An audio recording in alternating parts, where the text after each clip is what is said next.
And again, Yeah. we want to welcome everyone to our Travel Information Web Summit, Improving Safety. And we are for implementing new travel information services for commercial vehicles. So we're going to get started with just a few housekeeping items.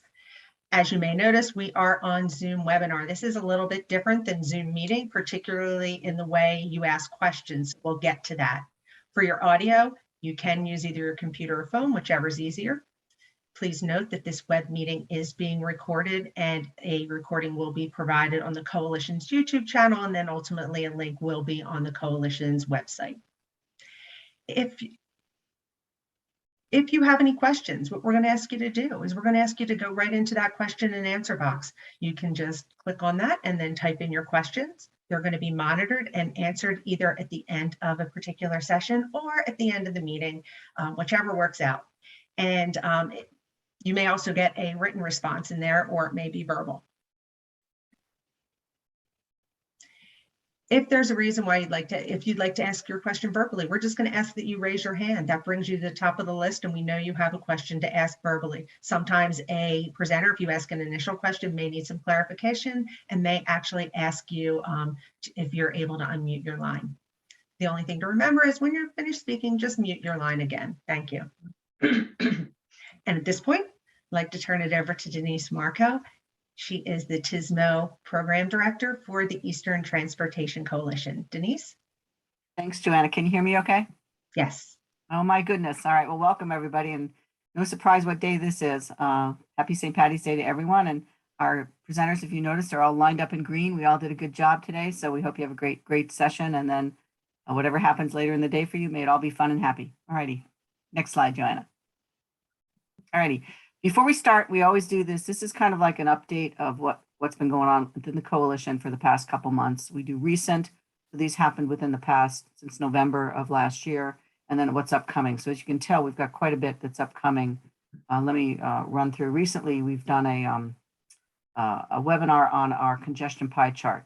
The idea behind that is that there is now a layer available on the RITIS tool where you can go in and through a county-based system or a state, you can get what your congestion is, different levels, different types of congestion. So we had a webinar about that. We have our biannual Waze technical working group. We have a working group through the TIS program that meets twice a year with Waze. If you are interested in being part of that, please let me know, because we do have stakeholders, representatives from each state on that working group.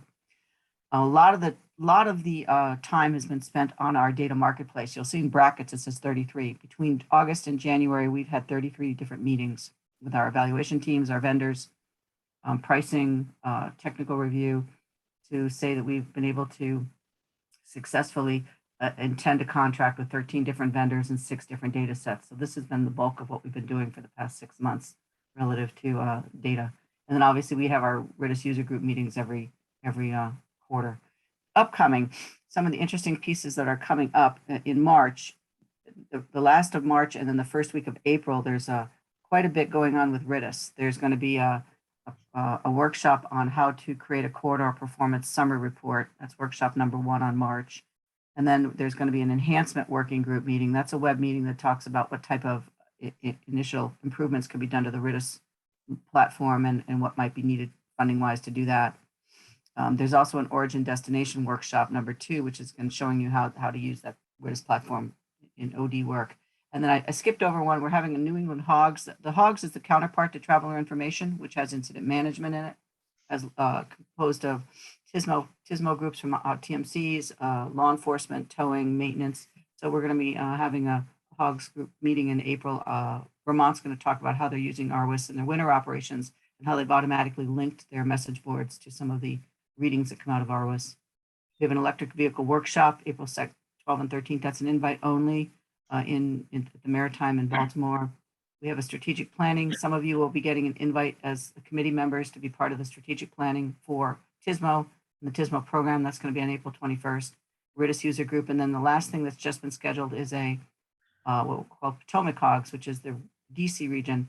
In terms of getting information out to travelers, they're going to go through an after action review of literally what happened, I think, on I-95 in January. So a lot going on. Let me know if you're interested in any of this information. We'll get you an invite. It's also on our calendar, on our website, on our calendar. Okay, Joanna, next. Couple quick slides before we move on. A couple updates for you to know of what we're doing in the traveler information program. As I mentioned, we have a Waze technical working group. We are working currently right now with Waze in terms of trying to set up a meeting with what's called the map Waze editors to talk about road closures. Many times ATMS systems will send data to Waze, but they're not sending closure data, which is really important. So we're going to have a meet and greet with the Waze editors for each state. That's coming up in June. Know that that's in the process, and I will be reaching out to states to make sure I know who the point of contact for each state is. Okay. And then secondly, we had a mapping workshop back in October. We outlined some ideas in terms of how to approach. There's 9 global mapping companies we're trying to reach to talk about how we get better traveler information out to the public. So the selection is the next mapping company we're going targeting after Waze is Google Maps. So there's an idea that's come up. It's called the Google Escape Pod. It was a way to actually have certain authorized users and TMCs to be able to get into Google and to actually take off erroneous messaging closures on their maps. So we're capitalizing on the Waze success. We're coordinating with our executive board. We've got all but 4 signatures left on the commissioners. We're doing the same process like we did with Waze. We're sending Google Maps a letter with this signatures saying we want to meet, we want to talk about this, and we're using a lot of what happened along the I-95 corridors leverage this year to do that. Okay, next slide, please. And then another piece of information we've done, and this is a part of a document that you'll be getting in your email in the next couple of days. We took in September, there was a WZDX webinar where they came in and talked about what WZDX is. We took information from all of the states in a matrix, a data matrix, and then we've created for US DOT and BTS this basically a very visual graphic in terms of what the current process is for work zones, what are the current systems being used. And so this is something that John Allen created for us. We're going to send that out to you guys to show exactly the existing condition of who's doing what. The next step next year, I think, will be to showcase some of the states that are moving forward with this metric. Okay, next slide.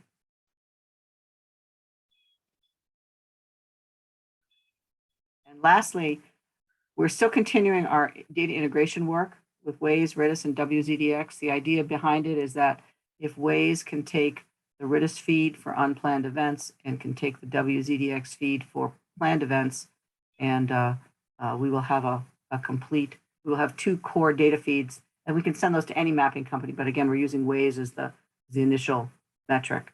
If we can send them and Waze can do this, then we can move this forward to other mapping companies to do the same thing. Ready?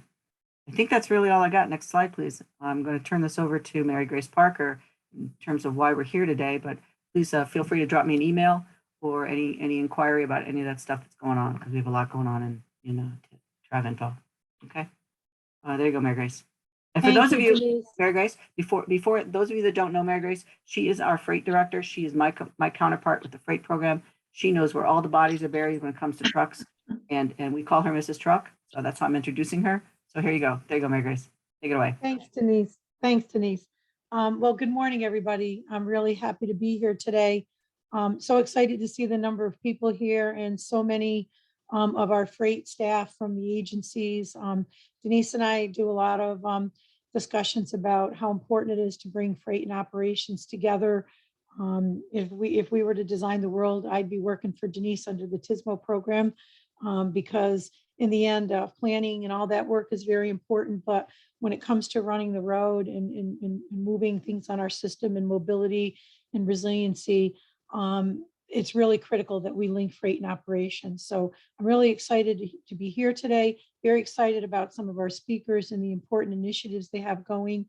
And so let me just talk for a minute about why and what our goals are sort of today in this portion of the discussions. Next slide.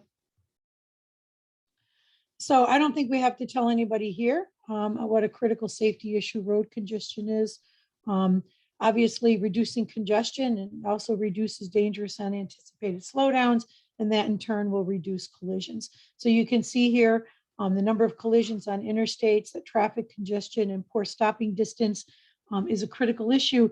And when you think about trucks, a loaded tractor trailer has between a a 20 and 40% differential in their stopping distance. And then when you start to add road conditions to that, wet or slippery roads, that increases exponentially. And then when we add to that either the potential of some inattention, because all of us can be distracted, even if we try to put our cell phones down, that creates another added dimension. So really having that ability to try to get alerts out and making sure that we can tell trucks what's happening out in front of them. And I think it's important for everybody, passengers and trucks. We certainly have seen some events. I've been called an apologist for the trucking industry. A significant portion of accidents really aren't their fault. It's a lot of times in bad weather, cars spinning out in front of them. So the more we can help them make that awareness, the better it is. But once we've gotten a jackknife tractor trailer, and many times we've lost our road, and now the congestion and everything starts. So what we can do to reduce road congestion is critical. It's a high focus for our agencies. It's a critical focus at the national level for Federal Highway and for Federal Motor Carrier Administration. But certainly I will tell you from talking to logistics folks at companies, it's a critical issue for them too. So we're all gathered here for an important reason, bringing public and private together to work on this. Next slide. So how do we do that? We've been noodling around for the 27 or 8 years that I've been engaged with the coalition on how to get good, reliable travel information to trucks, because they tell us that that's what they need. So I don't think they tell us that for 25 odd years that I've been hearing it just because it's something they think they need. It's because it's important. And we can see, an example here, you all can pull one out of your hats, a tractor trailer crash with a 10-mile backup on I-95 South in Caroline County. And look what happened and what that turned into a delays. It's also important when we start to think about the resiliency of our network. So being able to recover quickly from weather events and not have these long delays that come along with crashes is very important. But everybody here today has heard a ton of information about supply chains and the importance of supply chains in terms of our national economy, in terms of the things that are coming to your own home and lives. So we need to keep those tractor trailers moving. So if we can avoid crashes, if we can avoid those drivers being backed up and losing hours of service, which are precious and which they have very, very strict guidelines, including now with ELDs. They can't just keep moving even with a wink and a nod with their best intentions, not that we want them to, but also that importance for them in terms of losing time and getting those goods to their location. So if you have a 15-minute window at Walmart and you don't get there and you lose it as a driver, you might be sitting there for 24 hours. And you can think how that will ripple down through our supply chain. So it's really an emergence of safety, mobility, and resiliency. And we're all in this together, both on the traffic management agency side, as well as in the private sector side. And so having private sector partners engaged in helping us work with the trucking industry in the focus of our agencies is really important. So I'm really excited today to move forward and hear these great presenters and what they have to tell us. Next slide.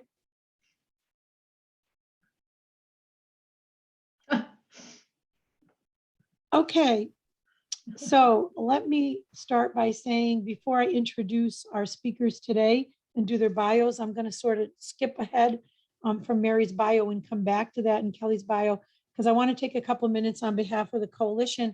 I want to thank Denise. I know Mary's been a long co-chair here for the travel information for giving me this opportunity.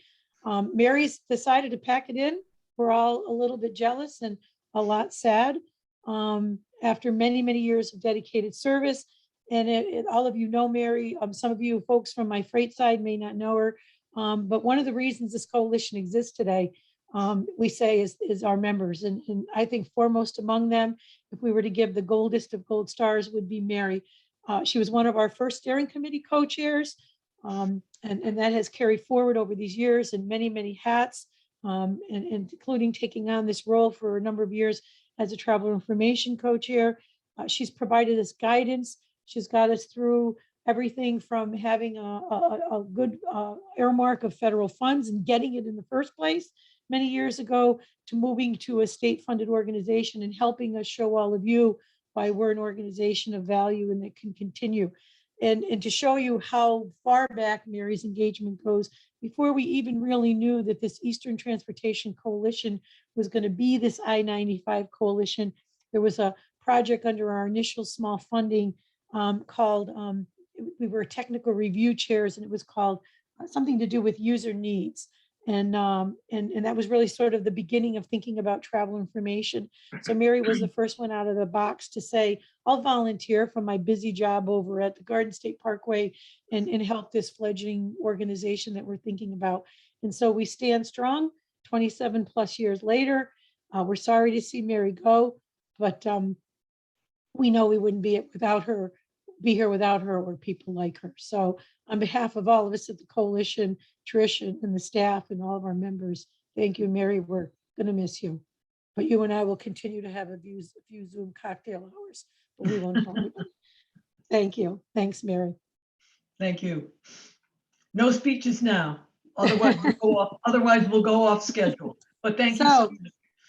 So with that, let me introduce Mary and Kelly. And I think it's wondrous to kind of thank her for all her service, because when I tell you about who she is as the executive director today of the North Jersey Transportation Planning Authority, which is the 5th largest MPO, she's been with NJTPA since 2006, where she started as the director of external affairs and then moved on up the ranks to become executive director in 2018. And in New Jersey TPA, many of you know them or are familiar with MPOs, that has a responsibility for decision-making and policy formulation and transportation planning in that 13 county northern New Jersey area. She's also a licensed professional engineer in the state of New Jersey. She's also an esteemed member of the bar. Thank you. And has been admitted to practice law in New Jersey.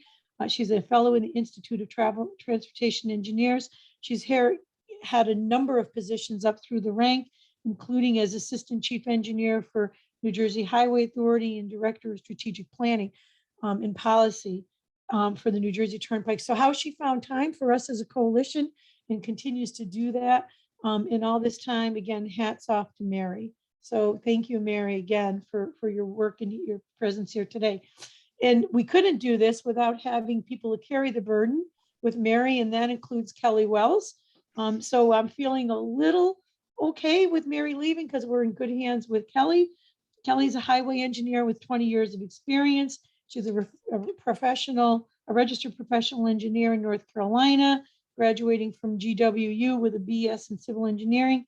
She's been with North Carolina DOT for over 20 years, where she's really been one of the leaders in formalizing North Carolina's statewide ITS program. She began their traveler information program, created their statewide transportation operations center.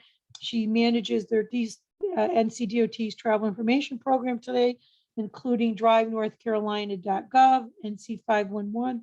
And prior to that, she spent some time with the Federal Highway Administration. And again, Kelly is a long friend of the coalition, both at her time at Federal Highway, finding time again for us and all that busy stuff you just heard her doing at North Carolina DOT. So again, our strength is in our members and in our leadership, and our leadership really is folks like Mary and Kelly. So with that, let me turn that over to the two of you and welcome.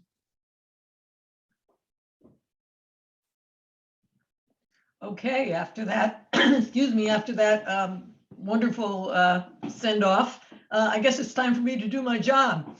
And that includes today to review today's agenda, introduce the speakers, and then, of course, thank everybody for attending this and participating. So quickly, here's our agenda for today.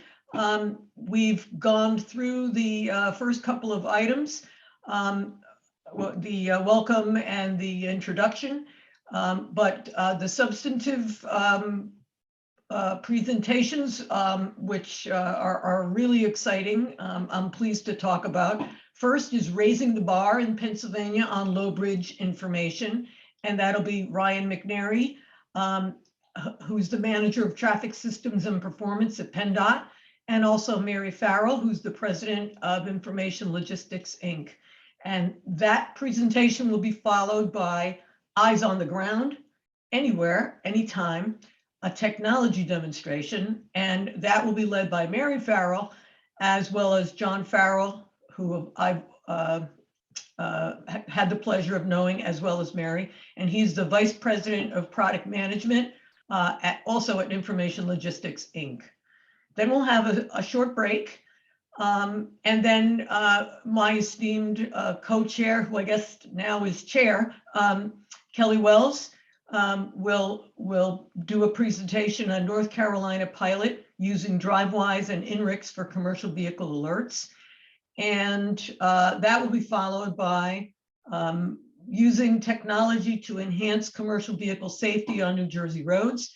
And that's my colleague, Sal Cowan, Senior Director of Mobility at NJDOT, as well as his panelists, Marc Nichols, Director of Government and Industry Partnerships with Drivewyze, and Amy Lopez, the Director of Public Sector Services and Smart City Strategy for INRIX. And then the wrap up and any remaining questions will be handled by Kelly Wells, and that will do it. I should note before I move on that no, you go to the next slide. That I'll be checking the chat box for questions as the presentations go on.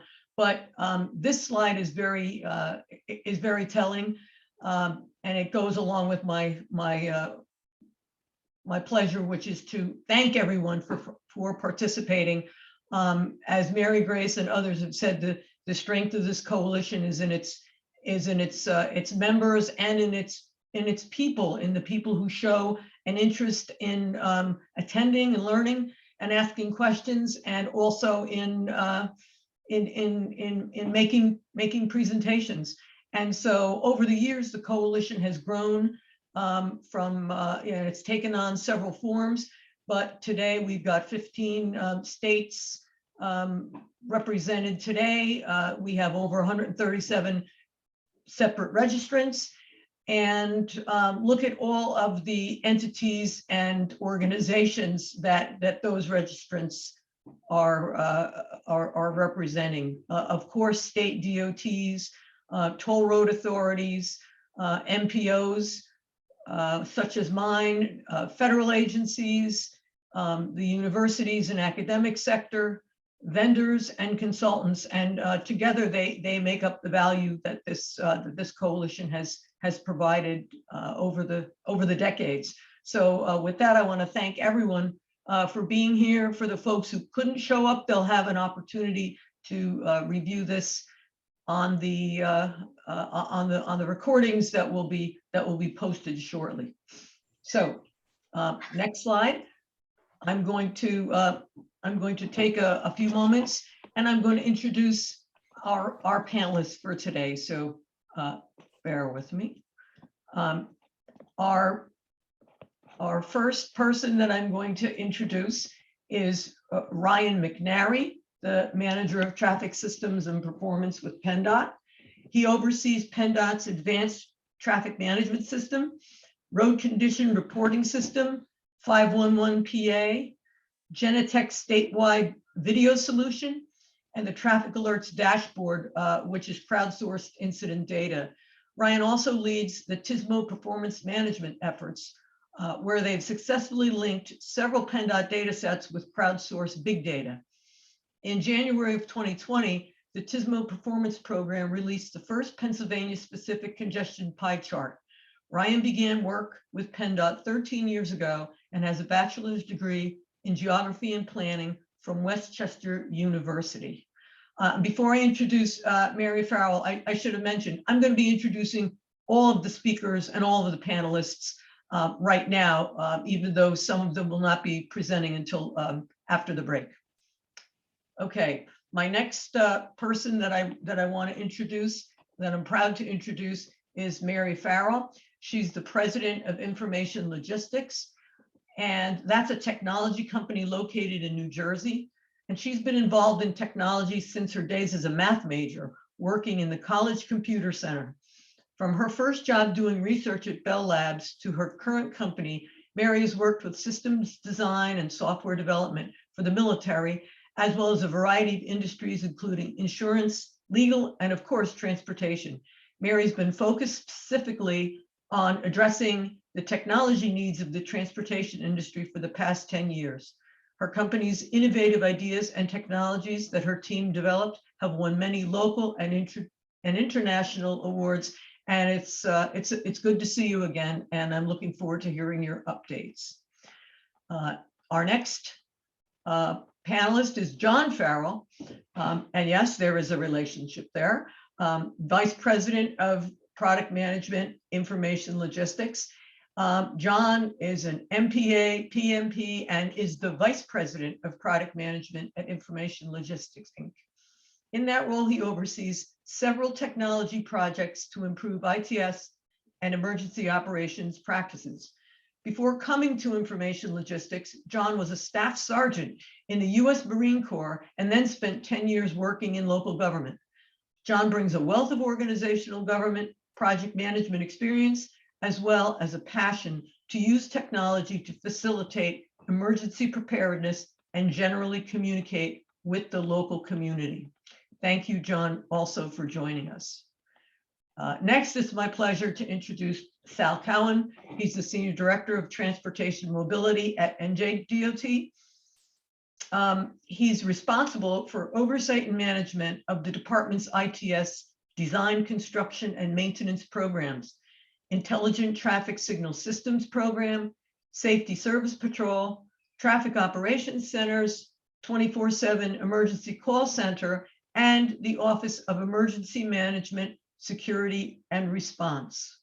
In addition, Sal provides support for New Jersey's connected and automated vehicle efforts. He needs to take days off in order to get a nap with all those activities that he's responsible for.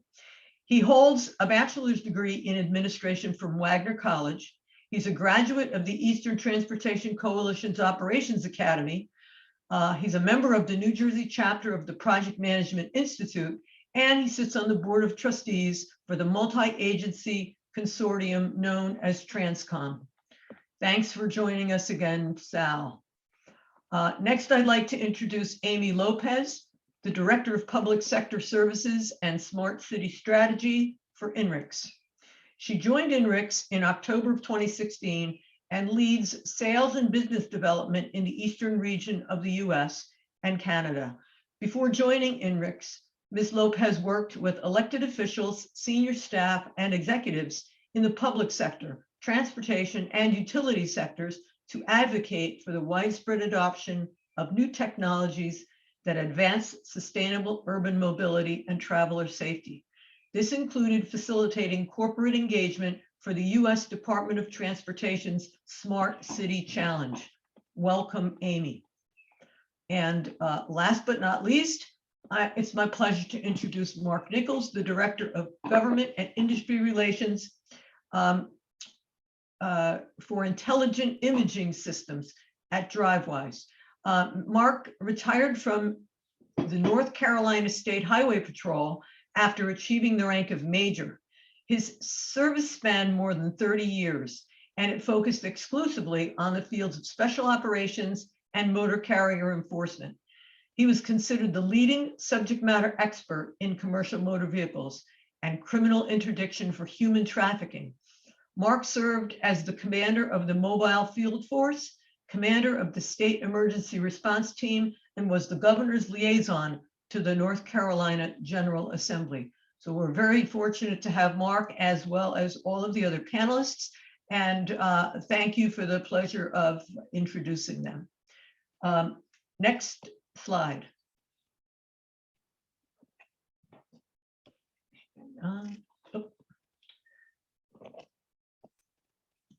Pardon me. All right, our first presentation today is raising the bar in Pennsylvania on low bridge information. And with that, I'll turn it over to Ryan McNary and Mary Farrell. Well, thank you so much for the introduction. I appreciate that, Mary. Congratulations too. Thank you. So it's it's definitely an Irish weather day here in Pennsylvania. It's all raining out here. But you can go to the next slide. We're going to give an introduction to where we're at in Pennsylvania as far as 511 goes. So we had this concept of we really wanted to present information out to the public for low clearance bridges. And this conversation started back in 2016. We really had the concept back then of kind of looking at posted bridges and bonded roads around that from the TMC operations perspective. And where that kind of went is, you know, at that point in time, I think I had been in my position for around 6 months. And we're meeting with the bridge unit looking to get some of their more sensitive data. And we didn't really have a forethought of looking at, you know, where we would want to present this information to the public, because ideally in that part of that conversation, we wanted to, you know, stop bridge strikes, but it was an afterthought. And, you know, to our disappointment, that conversation in 2016 did not go so well. It's amazing to me always, you know, when working with internally with the DOT, how sensitive people are. So one thing that we learned is we got to have a good pitch in that initial meeting when retaining or getting data with our sister offices. So that was a lesson learned, but we knew it was something that we could potentially work on going forward. So also at that time, I actually was not overseeing 501 PA. So that's why I was more TMC operations focused. 2018, fast forward, 501 PA comes under our office. You know, there was some shuffling, there was some office changes, and we had to refocus. So we started working internally with Mary and John about some CMV supportive initiatives where, you know, I have 15 years now of emergency management experience working during the winter operations. And what we always heard from them is we're not getting this information out to them timely or clearly. So we started working on several different initiatives, kind of beginning with, you know, as you all aware, the Connect platform, and then I think how that is being curtailed as help now. But that's something, you know, we were focusing on to be supportive to that community. Turns out, you know, as moving forward, we had a leadership change. So in 2018 to 2020, one of our lead bridge engineers actually became the deputy secretary for all of highway administration. So we're on the traffic side, the safety side, the maintenance side. A bridge engineer came over to oversee all of us. They were seeing and hearing this collective CMV community saying the successes that 511 was having. And we kind of reinvigorated this conversation of low bridges. And they approached us. The bridge unit actually reached back to us and said, we want to make this work. And we were like, yeah, you know, we've been working on this for a little while. We didn't want to push you on it since that first conversation didn't go so well. But we had some negotiation meetings in 2020 of how we could meet on common ground. So what one was the simple map layer. And I think that's something that we always need to understand is not giving too much information. That was a big requirement that they wanted to understand. Like we can't give out too much. So we came up with a label that is simply, and Mary will get into the details here. It's simple put that anything below 13.6, the legal height in Pennsylvania, is going to be shown. We're not going to give the specific examples or what the bridge heights are, because there's concerns with permitting, right? So any overheight vehicles or anybody wanting to travel in Pennsylvania needs to go through our APRIS system. That's our permitting system. So we had to come up with a disclaimer.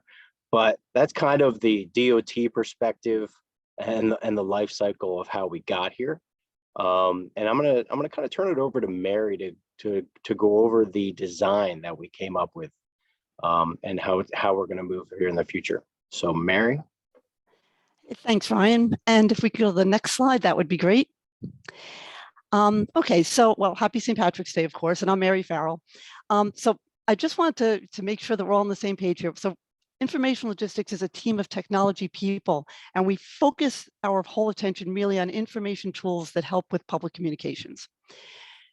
So just so we're clear here, we have two main but interconnected platforms. The one on the left there is Iris, not Irish, but Iris. And it's the basis for the help alerts that Ryan was talking about. You might be familiar with them. And that's the platform that's like connected with FEMA's public alerting so that drivers and operators, agency operators can exchange information during like really critical events like crippling snow, impenetrable smoke, hazmat accidents, stuff like that. And we have other services that are based on that Iris platform, and John's going to talk about them a little bit later. So that's one thing. Now, over on the right, though, that's what we're going to be talking about today with the slow bridges. That's our 511 platform. And that's our public communications platform that we use for more like the every day-to-day events like your crashes, constructions, and other information that drivers really need to know to help them travel safely. The 511 platform has, the normal stuff, a website, email and texting, mobile app, and an IVR capability. And our platform for 511 is deployed for a combination of both PennDOT and the Pennsylvania Turnpike combined. So the common theme for the two platforms, though, is that both have evolved to bringing new information to travelers and to agencies. So our discussions today about low clearance information, I'm going to be talking about how low clearance has been implemented inside that right-hand side, inside 511, and also discussing maybe some possibilities for the future. And the next slide. So when Ryan first mentioned this to us, the first thing that we thought about was, well, we're going to be putting this on the 501 system. What's out there? I needed to learn a little bit more just for myself about this. And I became aware that there's a lot of different types of bridges that I hadn't thought about that commercial vehicles really have to fit through or under. The pictures and videos of bridge strikes and the aftermath that you see online are unbelievable. I mean, this is a sample of them. So the question for us as a company, also to look at was, well, how do people currently get their low clearance information? So the most obvious is that there's signs on these bridges that people that post it really clearly, but judging by the number of bridge strike images and videos that are out there, that doesn't seem to be enough. So as a driver, I saw that too. Next slide. So in looking around, I thought, well, how do people get their low information before they get to the sign? And getting that information isn't so easy, generally speaking. So as of right now, Waze and Google do not announce it to the public as you travel. And it's interesting, on the lower left side of this slide, you see an interesting comment. It was by an agency that said nearly every driver of every truck that crashes into our bridge utters the fateful words, "I was just following Google." So it's important. Now, some professional commercial onboard devices do have low clearance information. The problem is not everybody has those devices that have it. And there's a few other commercial services out there where you can get some data feeds and things like that. It doesn't seem to be a common theme out there. But PennDOT wanted to make low clearance information easy to obtain using their existing 511 services. And that was the mission that Ryan and his team gave to us. And of course, data is key. And PennDOT had the information, as Ryan just said. It was a long process to get there, but they had the information. And they also have a way to keep us updated so we can continually keep the website with updated and refreshed information. So that's a big hurdle right there. So the first thing we did was we started by adding the bridge information to the 501PA website. So if we can go to the next slide, please. So the front page of 501PA is basically a Google map, and it has a legend of layers that the visitors can switch on and off. So we added a new map layer, which is marked by a big green arrow on the screen that you see there. And we called it, PennDOT Low Bridges. So with the layer clicked, the low bridges are mapped to their actual locations. And there's a bunch of them. So once that layer is selected, you see cluster icons here that show how many low bridges are in that approximate area. And then like like most websites and things that you go to, as you click in, you get more, you get zoomed in more and more, and then you can see the location and the details of the low bridge, as you see over there on the right. And at the bottom of this page, we have a disclaimer. Ryan, you want to jump in to say anything about that disclaimer there? Sure. This was kind of something where we went back and forth in our conversation where with Bridge, and as we were presenting this information, they were kind of like, yeah, I feel like we need to have a disclaimer here. So basically, as it reads, it just states what it is. It's a low bridge. This is only PennDOT data. It doesn't incorporate Turnpike data. And if anybody, like I kind of alluded to in the introduction, wants to drive an overheight vehicle, they need to go to our APR system, which is our permitting system here in Pennsylvania. So this is kind of the way we kind of fit that together in many conversations back and forth with Bridge. Thanks. On the next slide, please. So that was the website, but in addition to the website, PennDOT asked us to add the low bridge information to the mobile app so that as a driver approaches a low clearance bridge, information about the approaching low bridge that's in the area would be announced to them. So the low bridge notification, which you can see is one of the many preferences you can have there, also indicated with the big green arrow, that is turned on automatically if you indicate that you are a truck, a commercial vehicle. So as you're driving along, this is hands-free and eyes-free, as you're driving along, as you would approach the low bridge, you would hear a notification, and here's what it sounds like. If you could click that sound icon for me, please.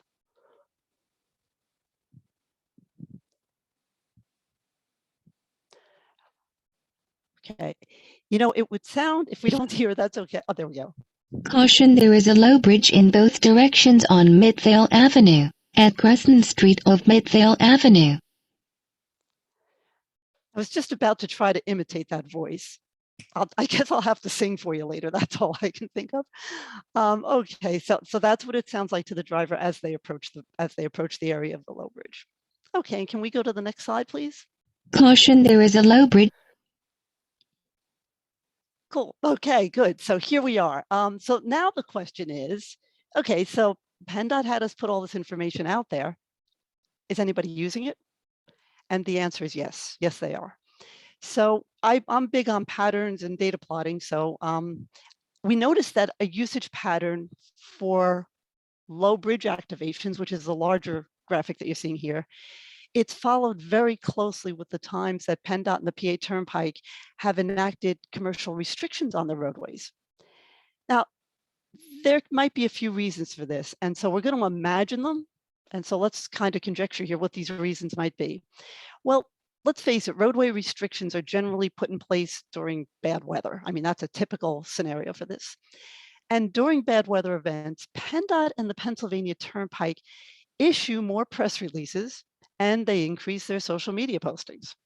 And all of that outreach directs people to the travel map and to the various layers and information that's on it. So it makes sense that people would go there and see the layer there and click it. Additionally, when weather restrictions might be in place for certain roadways, drivers may be trying to plan an alternate route.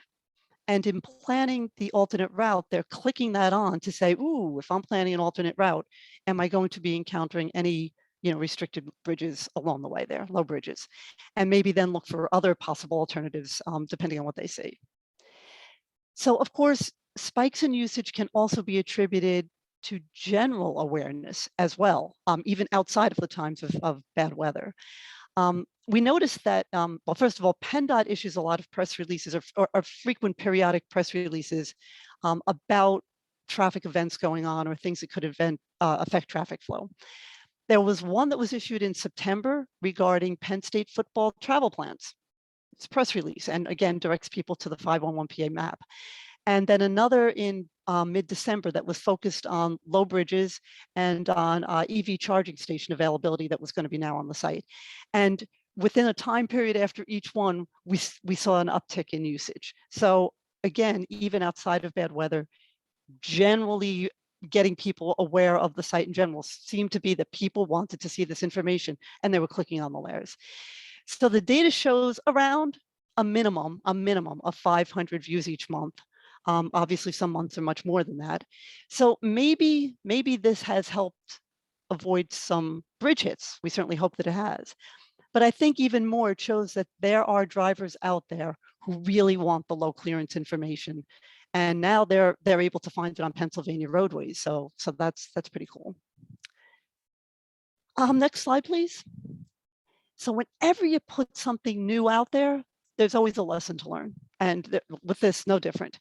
We're lucky, first of all, that PennDOT has bridge data and they have a team that keeps on top of it. That's super. So long before Ryan ever came to us with this, he and his team had conquered a whole boatload of data hurdles that people may have to go through. So we were lucky with that. But one thing that we did notice was that the base map that you use to plot this on to show people where these low bridges are really matters. So if you're going to implement this in your own systems, just a heads up, you need to make adjustments to the plot position and to the algorithm you use there. If the map that you're showing to the public is different from the base map that the bridges positions were actually plotted on initially. So you might have an Esri map with one base map and then you're showing it on Google and they might not match up just exactly right.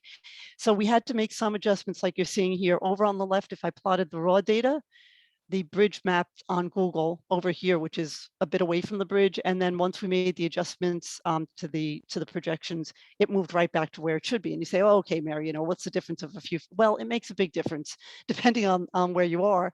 A, to see where it is and where other roads are coming in your alternates. And secondly, as you're approaching the bridge, we want to give it to you an accurate the announcement, an accurate distance from the bridge rather than too far away or after it's too late.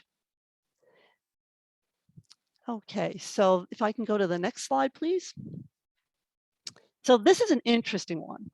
I'd like you to look at this picture for a second. And as you look at it, what do you see in common among all of these pictures that I saw that found on the internet? I'll give you like 2 seconds. Okay, time's up. The answer is that they all involve rental truck companies. So there's hundreds of these out there. So when I was looking through to see, well, what do bridge strikes look like? And by the way, if you get a chance, some of the videos of bridge strikes and what they do are, as I said at the beginning, unbelievable. So if you notice, they all involve rental trucks. So I am sure that tons of these strikes come from regular full-time commercial vehicles. Judging by the online vehicles I've seen, a lot of them come from rental trucks too, just as many. Maybe not just as many, I shouldn't say that, but there's a lot of pictures. And now that we have low bridge information available, maybe we need to figure out more ways to raise awareness of low bridges to, rental truck drivers too, who may not be full-time people who are aware of these hazards as much. And can we go to the next slide too? This one was also an interesting one. When I was looking through doing my image survey on the internet, I saw another pattern. RVs are hitting these low bridges as well. And these pictures were amazing too. I had no idea that the RVs could cause as much damage as they do too. But there's also a lot of blogs and forums and articles out there. I listed a few up at the top of this top right on the screen. These are forums for RVers who are asking questions or have articles out there specifically about low bridges and how to avoid them and where to get information on them. So it seems that these vacationers are also looking for information on low clearance. And again, maybe we need to look at ways to reach out to these vacationers or to these bloggers or whatever and get the information or point them to the right resources too. So if we can go to the next slide. So the question for me always becomes, okay, somebody asks you to do something and then they say, and more, and what else can we do here?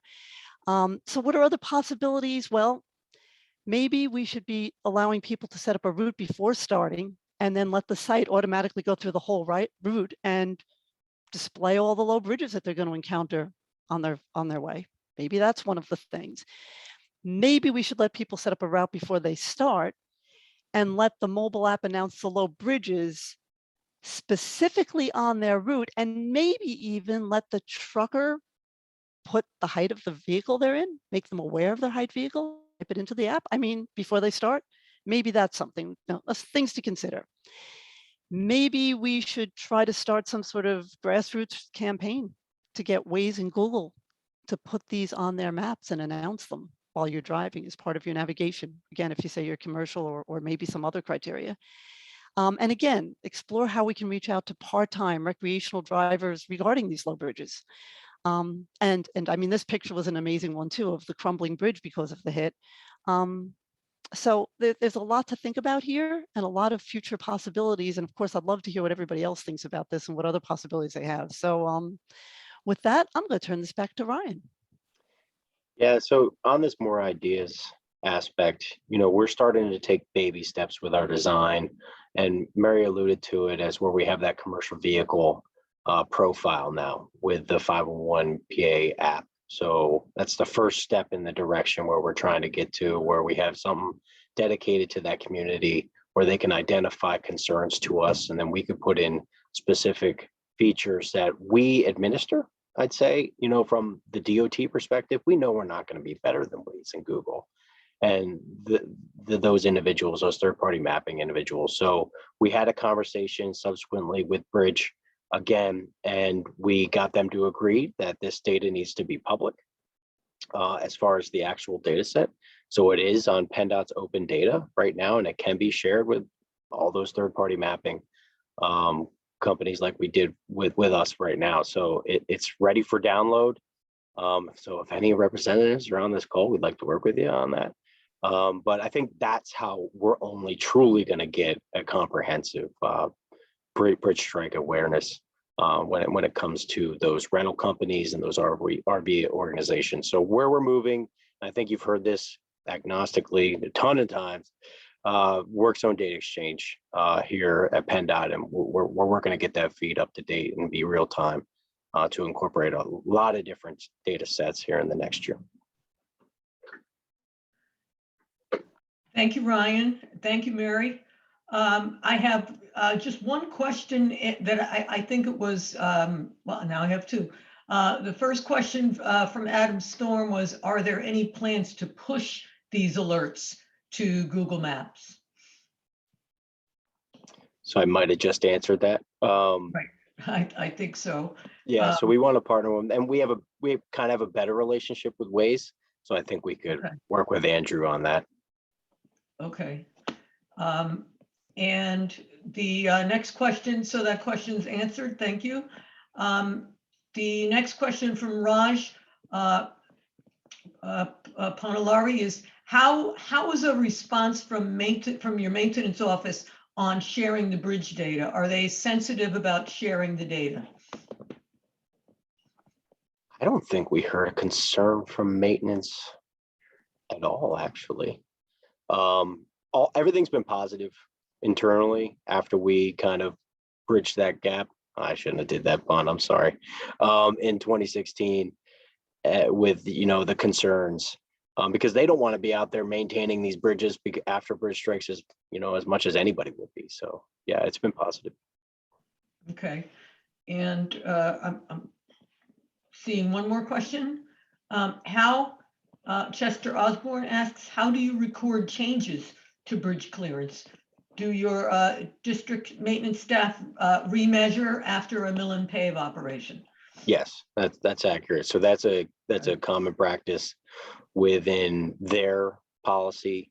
They have to do any changes to the road. If there's any milling construction, they have to go out and remeasure, and that goes into a comprehensive statewide database. So they have some good procedures internally. So some states might not. And then that gives them the capability to get us the data set. So we get periodic updates. I think roughly it's quarterly. It was quarterly in the initial rollout, and I think we're going semi-annual for updates for the heights. Okay. this has sparked a few more questions, and I think that in the interest of time, I'll take a couple more questions, but then I think any other questions we'll have to save either for offline or at the end of the meeting, because I'm just keeping one eye on the clock. When you regarding the height, do you post the height per lane or the lowest point? If any part of the bridge across the lanes is below that height, that is what we post, below the 13.6, so any part of the lane. Lowest point. Mhm. And this is more of a comment from Glen Rowe. It says that the disclaimer might clarify that it does not include locally owned roads. That's accurate, yes. Okay. Well, great. Well, thank you. That's exciting information, very innovative way to use the technology and communicate it out there. So thank you both so much for your participation.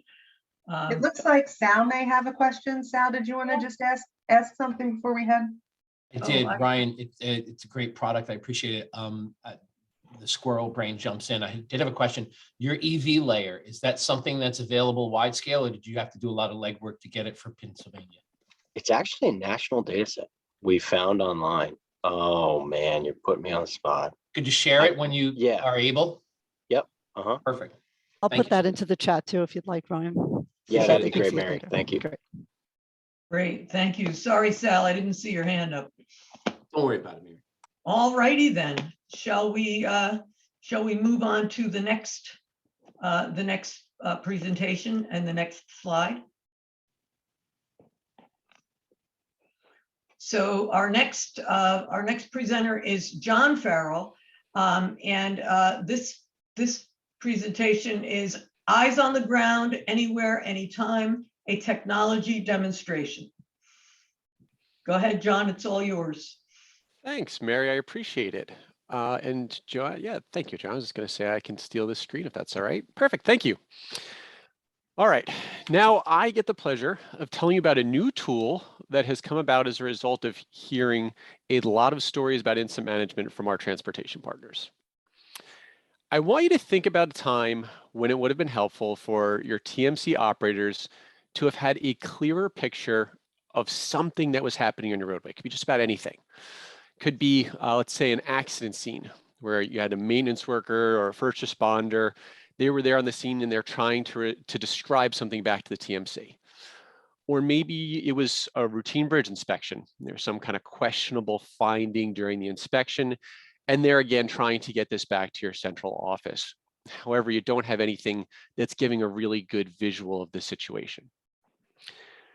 When you really need to get that, I'll call it first-hand view of the scene, and stuff like traffic cameras aren't giving you the angle or the area that you need, this new tool, Iris Eyes, can really come and be pretty helpful there. With 3 clicks, and I mean it as 3, you can have someone like a TMC operator establish a live video stream from any smartphone anywhere. So how does something like that work? It's actually pretty simple. Your operators in your TMC are going to log into the system, and they're going to type in just a couple pieces of information, and that's going to send a text message to the person who has the cell phone where you want to share the video. So that person on the ground is going to get it, the text message. In the text, there's a link. Click on the link, and they're going to basically give permission to begin a video broadcast back to the TMC. I can then take that video and I can move around. I can change angles. I can look under things, over things, whatever I want to, whatever I need to show you to give you a better picture of what I'm seeing back from the ground. So now, rather than just try to describe this thing to you, we said, as Mary said, this is a technology demonstration. So let's take a look at it here. So pull this up. So what it is right now is I want you to imagine with me for a moment, whatever agency you work for, I would like you to temporarily hire me as your TMC operator. Thank you. I'm honored to work with you. And we have also brought on board Mary Farrell, who you just heard from. She has agreed to be our maintenance worker from today. Now, Mary already let me know, I was already on the radio with her, and she said that she has just responded to the scene of an accident. And she has a state issued phone, and she's agreed to share that video so that me and the other team members in the TMC can see what's going on. So since I already have Mary's data, and what you're looking at, by the way, this is what the actual interaction looks like on the screen here. I'm going to say I want to do a new request. I'm going to put in Mary's phone number. I'm going to say that it's her. We're going to call her Mary Maintenance today. And we're going to say accident scene for what she's going to show us today. I'm going to then press send. And from the TMC side, that is everything that I need to do to initiate this request. So now Mary on her side is getting that text message, and it's really just a couple steps. She's going to click the link. And when she does, it's going to bring up basically a web page that's going to ask her for permission to share her camera. She'll have the choice for which camera, because as we all know, most phones have at least 2 cameras on now, a selfie one and an external one, if not more. And then she's going to press a button to start her stream. And I can see that my button changed here. So she has started it. So now when I'm ready, I can start playing at any time, and she can give me this view of this horrific accident. Somebody had bad luck on St. Patrick's Day. So it appears right now that we have a tanker truck hanging off of a bridge. Fortunately, some of our emergency responders have gotten there already. But I think I see some vehicles painted in yellow. I think we may have an issue near a construction zone as well. And oh my goodness. You know, Mary told me that this queue was looking bad, and it sure is backing up. And just like I saw on my map, I see the sign there. That's a dangerous curve that is going through. So I see that the traffic has really wound backwards there and is going all around. This looks like a pretty rough scene. I don't think this one's going to get cleared for a while. And, you know, we have to worry about the people that are on the bridge and everything. So yeah, that's going to be a pretty rough day there. You know, I'm going to stop the video here. But as we go through this, that piano is going to be tied up all day. Those cars aren't going to be moving for a while. So I, at this point, need to figure out what I want to do to address that situation. The idea here is that even though I've stopped the video, I can still, you know, now relay that information back to other folks. But there are also some other really interesting things I can do here. So what you couldn't hear because of the WebEx situation, but I could, is that the stream also has the audio transmitting, so that I could hear what Mary was saying on that side and she could hear what I was saying.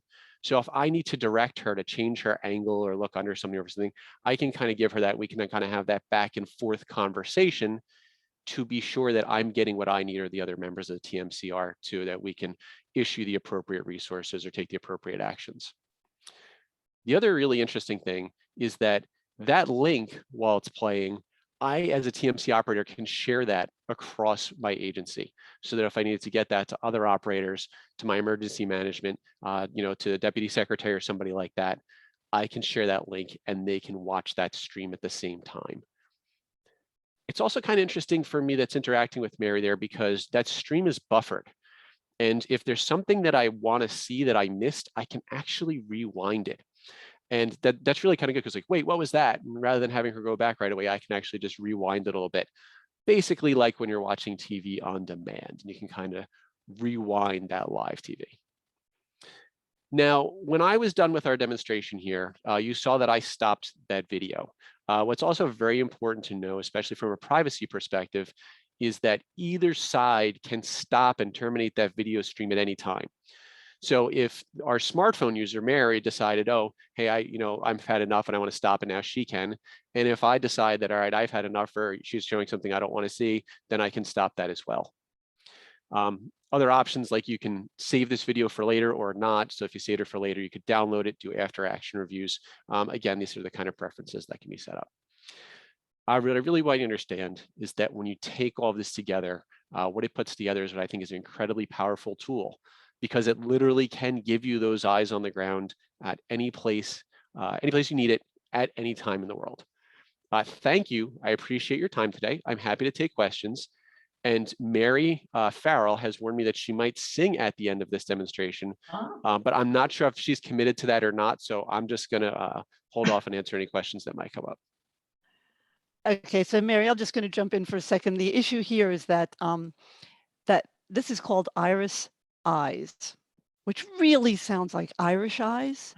So I have been dared to sing "When Irish Eyes Are Smiling," but that's as far as I'm going. So thank you so much. Well, thank you. Are there any questions? I don't see any questions in the Q&A box. And I'm looking to see if there are any raised hands, but I can only see raised hands from the panelists, which I don't see any right now. So does anyone wish to ask a question or make a comment? If not, I will. I just want to observe that both of these presentations, I think, have shown some really creative uses of the technology for kind of not narrowly focused, but specific applications. And I think that that's a really tremendous accomplishment. And I just wonder, what else you got in your bag of tricks. I'm very impressed, and I thank you for participating in this coalition event, and the support of PennDOT has always been great.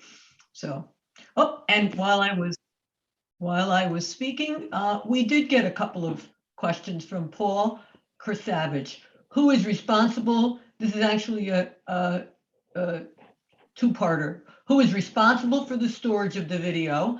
And video of this type becomes evidence, and the issue of data retention comes into play. Yeah, absolutely. And those are good points. Basically, the system is configured to either it could save the video or it cannot save the video.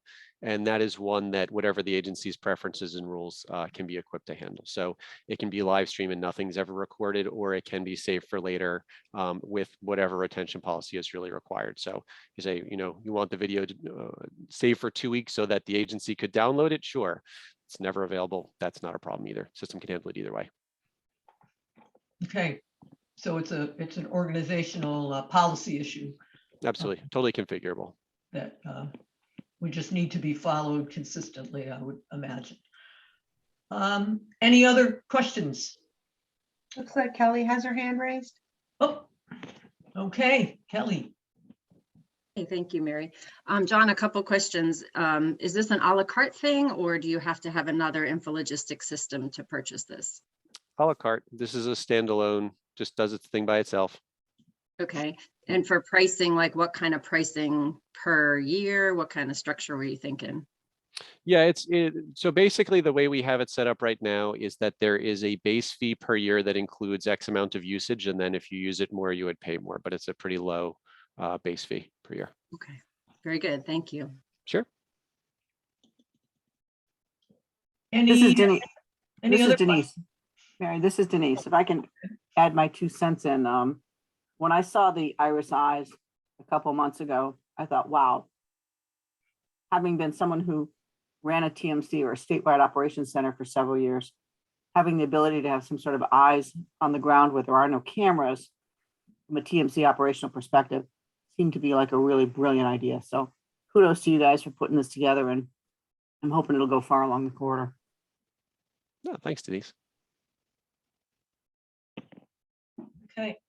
Any other questions or comments or raised hands that I can't see? I think Mary Grace has a question. Okay. Hey, John, and Mary and Ryan, if I'm off here, I'm thinking about, we keep saying, how do we work this into the Google and the Wazes? But have you thought about truck manufacturers and talking about where ELD providers, I mean, even Verizon is now into the ELD business. So I just wondered if, in terms of, we tend to focus on Google and Waze, but, with truckers and ELDs, and they are starting to move towards a more robust alert type system beyond just, your hours of service are up. So I'm just wondering if your thoughts about potentially starting to look at either onboard systems, with, you got Mack trucks there in Pennsylvania, or even looking at some of these ELD services. And if I missed that, I apologize. I think the only concern from my perspective is if it's a static data set right now that's updated semi-annually by our bridge unit. And it would take all those providers to go download it each and individual time. They'd have to go to our open data portal, get it, update their system. It's very labor intensive, right? So that's why we're trying to build our infrastructure better, where we can have this just be able to be pushed proactively all the time through that work zone data exchange. So that's the concern I have right now. But at that point, once we have that infrastructure in place, we could then proactively reach out to all these different entities. And just a suggestion, Ryan, if you haven't done it, it might be, like I said, a good opportunity to even earlier on have a conversation, with someone like Mack Trucks or a couple of the larger ELDs, and ask them, if you haven't, like, how do you pull that information? So maybe as you get to that point of moving beyond static to sort of an all the time delivery, you have a little bit of a, you're not going to customize for everyone, but are there some basic, again, this data is not my thing, data collection points that differ from them versus a Google or a Waze. So again, just a thought, but I think what you're doing is fantastic. Great idea.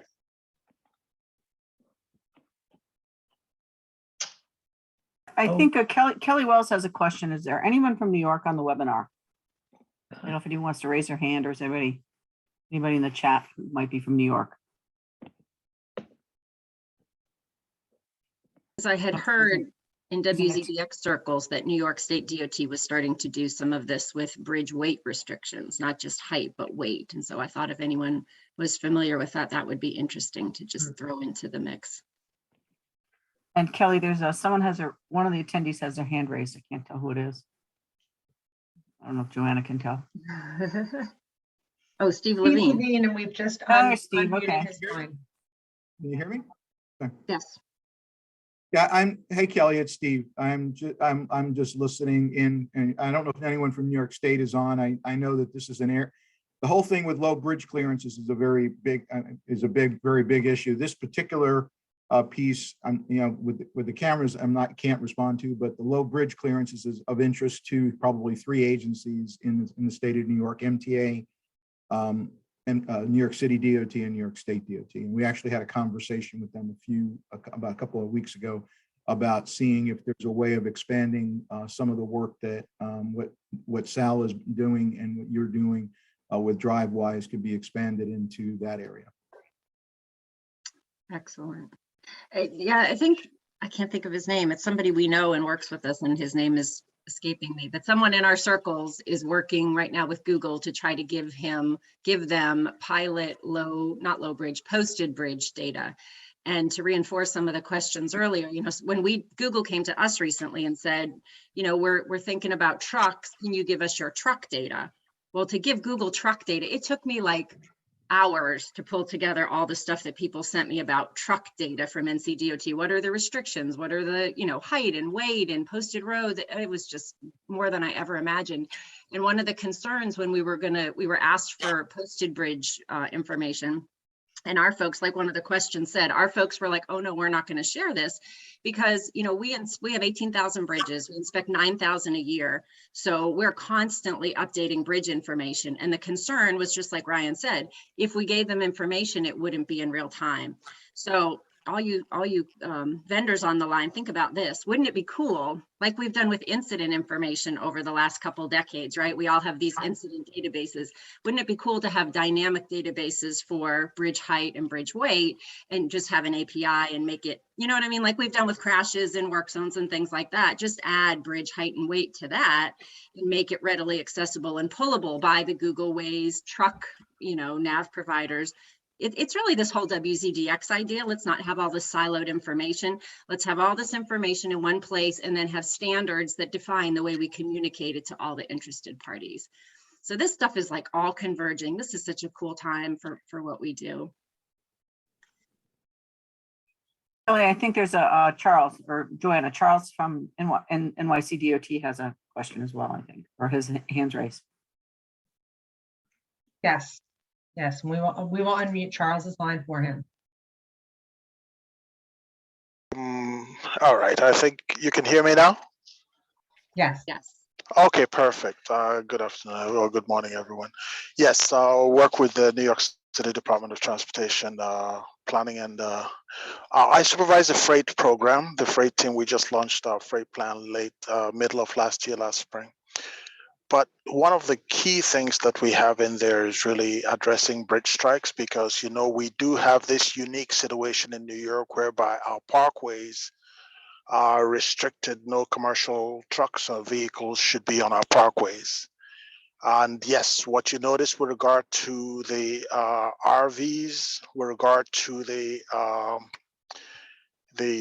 rental trucks, we have those statistics and those data. In fact, I was duty officer last weekend, and we did have some bad truck crashes, overheight trucks on the Hutchinson River Parkway in the Bronx, one of our top 5 locations. The other one is right under Gracie Mansion, our mayor's residence. So we do have as a priority to do that. We have tried a lot of signage interventions. We even have one case where we tried to link up, but that's working with state DOT on the Hutch to link up with our VMS, so you can do that whole infrastructure to basically it's a blare, you know, it's to every blast to everybody on the roadway. What we were really interested in, yes, the discussion we had with Sal a week and a half ago with New Jersey DOT was really to find a way to target to the operators, the vehicle operators, you know, whoever it is that's driving on there. So I look forward to the discussion about Drivewise, and I think Adam was on the line a moment ago. Where I think Adam Levin in State DOT, and also Steve Levin at Transcom was the one who connected us with Sal. So we're very interested in this issue. It is one of the priorities we have in our freight management plan, and it's a very hot topic for us within the city. We also in our freight we also distribute our truck maps to rental companies, but we know that's not enough because sometimes people use their commercial GPS, their regular GPS, Google, and it's an issue. But I wanted to have a question for the panel that stopped us about 2014, 2015, when we initially approached Google, and actually was Google at that time. Their concern was about liability. So can you express how we do measure, we do have our our data. We try to give them an out that any things that they give with regard to whatever the measurement on the street should be our liability, we the city, but they were still reluctant at that time. We're trying to re-engage. So how have you dealt with the issue of liability and any concerns about that? Thank you.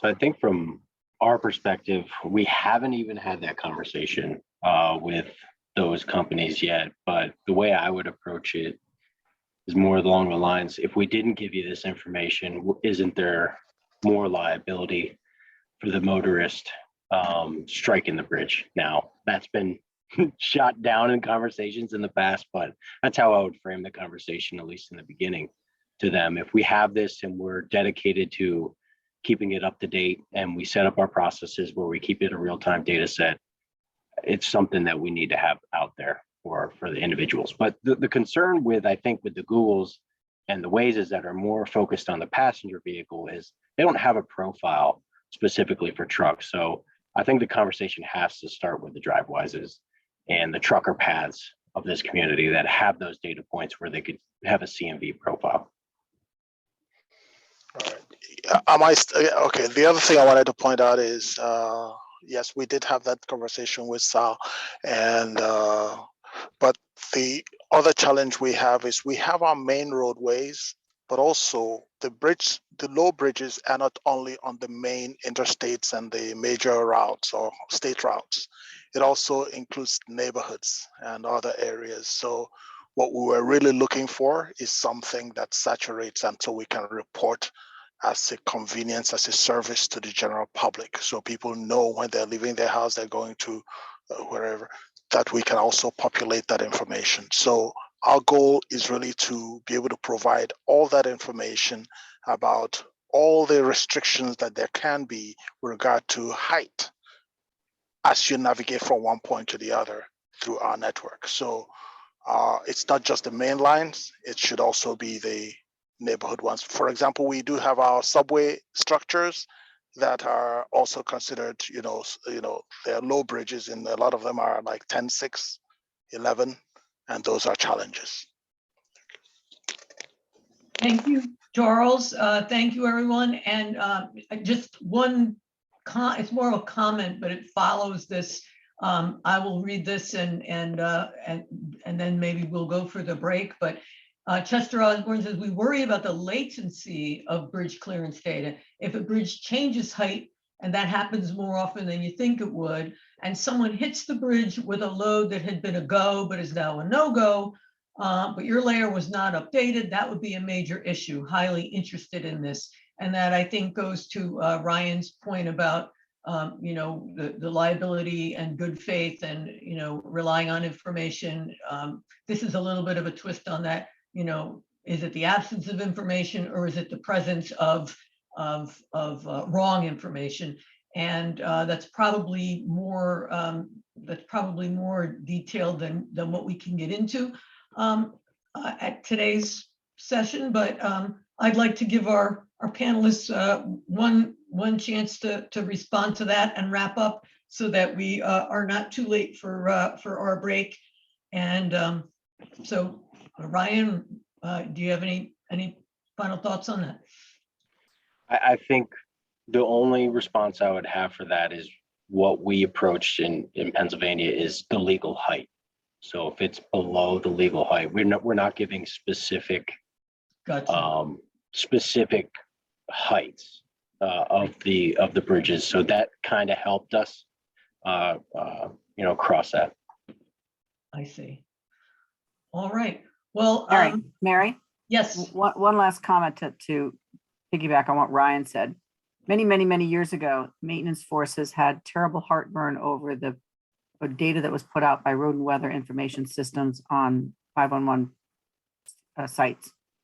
We're talking about ice warning, talking about pavement temperature, talking about wind gusts, and felt that it was a great liability to the travelers to have that type of information posted on their 511s. And the thinking over the years has totally changed in terms of it's better to be out there and be as aggressive and informative as you can. Granted, sometimes it might be wrong, but being more the presence of data out there has transformed that industry. I envision that down the road, the same type of concept and thinking will take over when it comes to the heights and the weights and with restrictions. Okay. Makes sense. Thank you.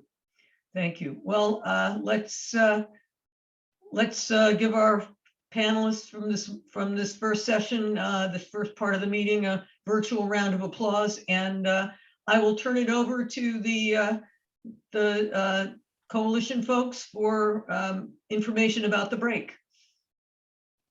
Thank you very much, Mary. Thank you for facilitating all those questions and for everyone's participation. We are going to take a break. It's a little less than 10 minutes. We're going to see you all back here at 11 a.m. and then we'll get started for the next two presentations. Welcome back. It is 11 a.m. and we're going to get started with our final two presentations. So Mary, I believe that you're going to introduce your co-chair right there. All righty. Kelly Wells has can you go to the next slide? Kelly Wells needs no introduction because she's been introduced earlier this morning, and she's actually doing double service today as both a co-chair and a presenter. And so I'd like to turn the proceedings over now to my esteemed co-chair and friend, Kelly Wells, who's the State Traveler Information Engineer for North Carolina DOT, who's going to talk about North Carolina pilot using Drivewise and INRIX for commercial vehicle alerts. Welcome, Kelly. Thank you, Mary. How's my sound? Sound great. Okay, very good. Next slide, Joanna. All right, folks, thank you so much. I'd like to talk to you about our commercial vehicle safety alerts. Next slide, Joanna. So why are we doing these alerts? And I'll tell you, this is the single thing that I get the most questions about day to day in doing my work.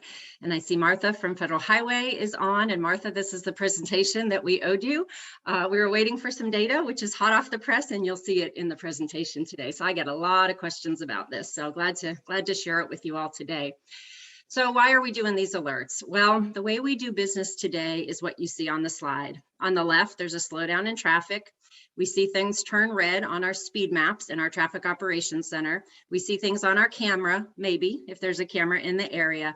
And then lastly, if there's a DMS, we're able to post that message. So there's a lot of ifs, right? If we have a camera, if we have a DMS. But what if we could get this information to people without having the middleman, those two blocks in the middle, and without waiting till they got to a DMS? Next slide. So that's what this pilot is really all about. And it's the case where INRIX and Drivewise are working together to provide in-cab real-time alerts for slowdown and congestion. Go ahead, Joanna. So what happened was Drivewise came to us and said, you know, isn't this good? Don't you want to do this?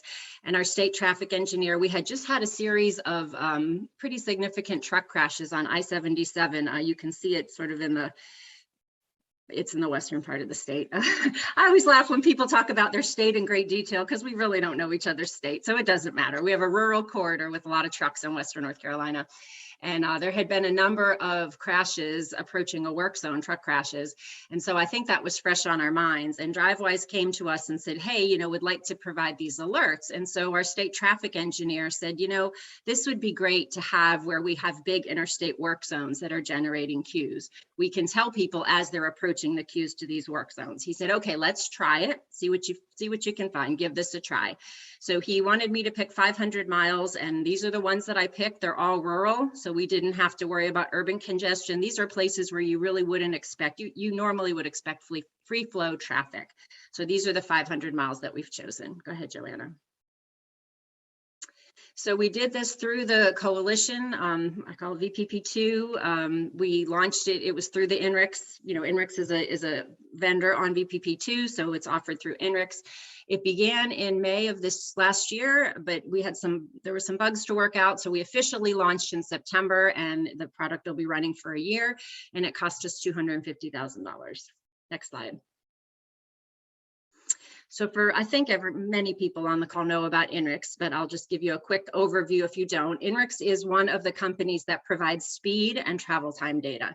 So really for this project, what they're doing is providing their speed data, and they provide it by telling us the speed of probe vehicles that are traveling down the roads. And the bottom box shows the sources of those probes. So they're connected cars, mobile phones, local fleets, and long haul trucks. So that's, you know, they're sensing the speed of these things that I just mentioned, and then they're able to tell the DOTs, hey, this is the speed of traffic on this road in relatively real time. Next slide. So that's what INRIX does. And now what about Drivewyze? So it's interesting. I think it goes back to the earlier conversations about ELTs or electronic logging devices. I don't know exactly when, but a few years back, all trucks now have to have an electronic logging device. Marc can probably speak to that when he talks, but an electronic logging device in their vehicle. So if you think about it, you know, we used to say that DMS were just an interim solution until everybody had a little DMS in their car, right? Whatever that might be. Well, these ELDs are really like that little DMS that trucks have in their very vehicle. So it's a neat opportunity to say, how do we use this little computer that I often try to describe it to people like a little iPad, a little tablet in their cab. They don't have to do anything. It's right there. It's mounted. It's hands-free. Here's a little source, your own personal little dynamic message sign. So you can see the vendors of the electronic logging devices on the left.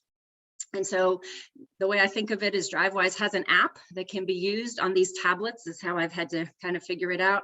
And then also for people that aren't using those brands of ELD on the left, like Mary Grace was saying, you know, let's work with these vendors of these ELDs to get better traveler information to trucks.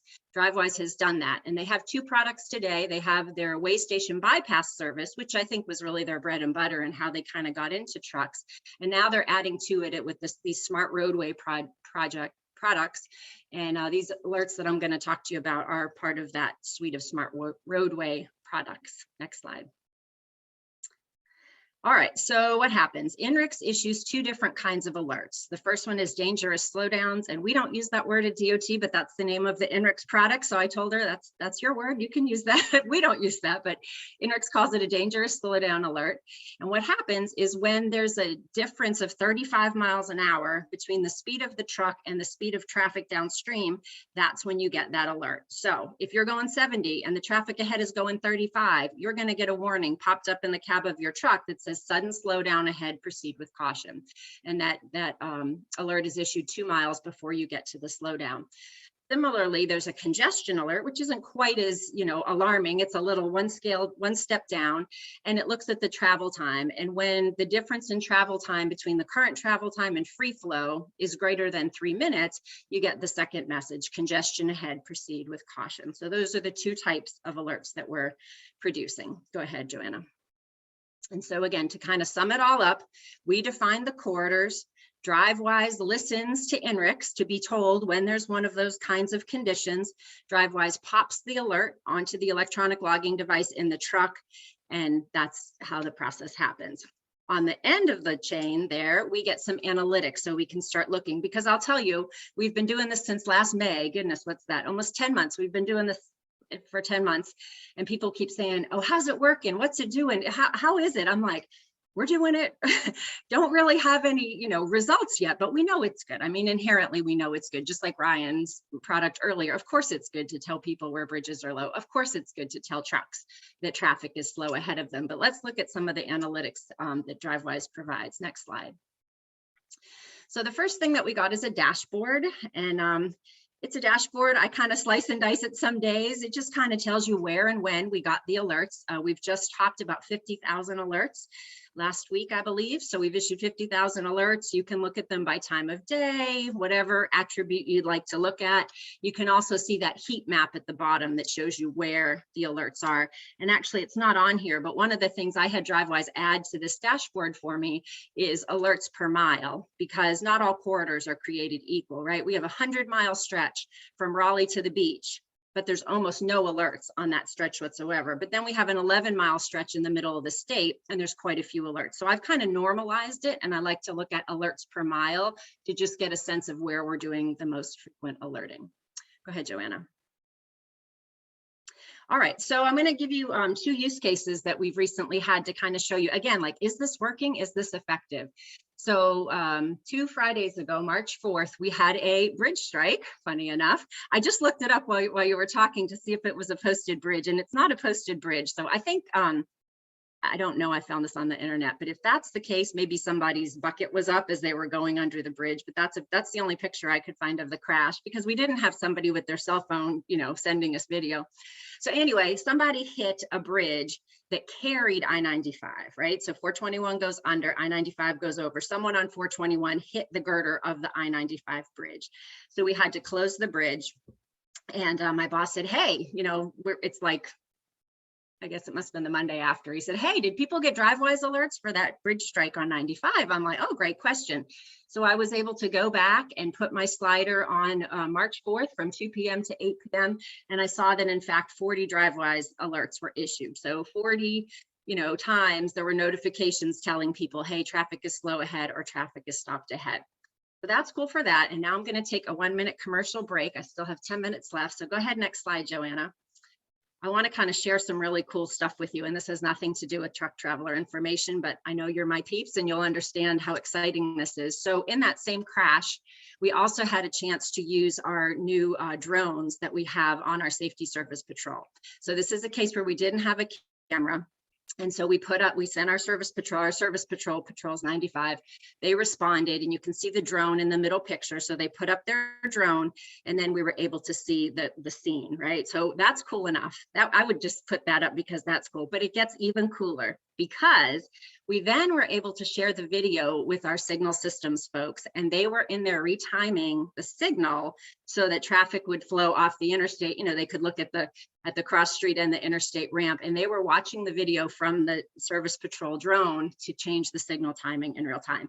So that is like a huge win. I think maybe you all do this all the time, but this is something we've talked about my whole career, but we don't often see it actually all come together. So I thought this was kind of a win for us and just for our industry in general. So just wanted to share that. Next slide, Joanna.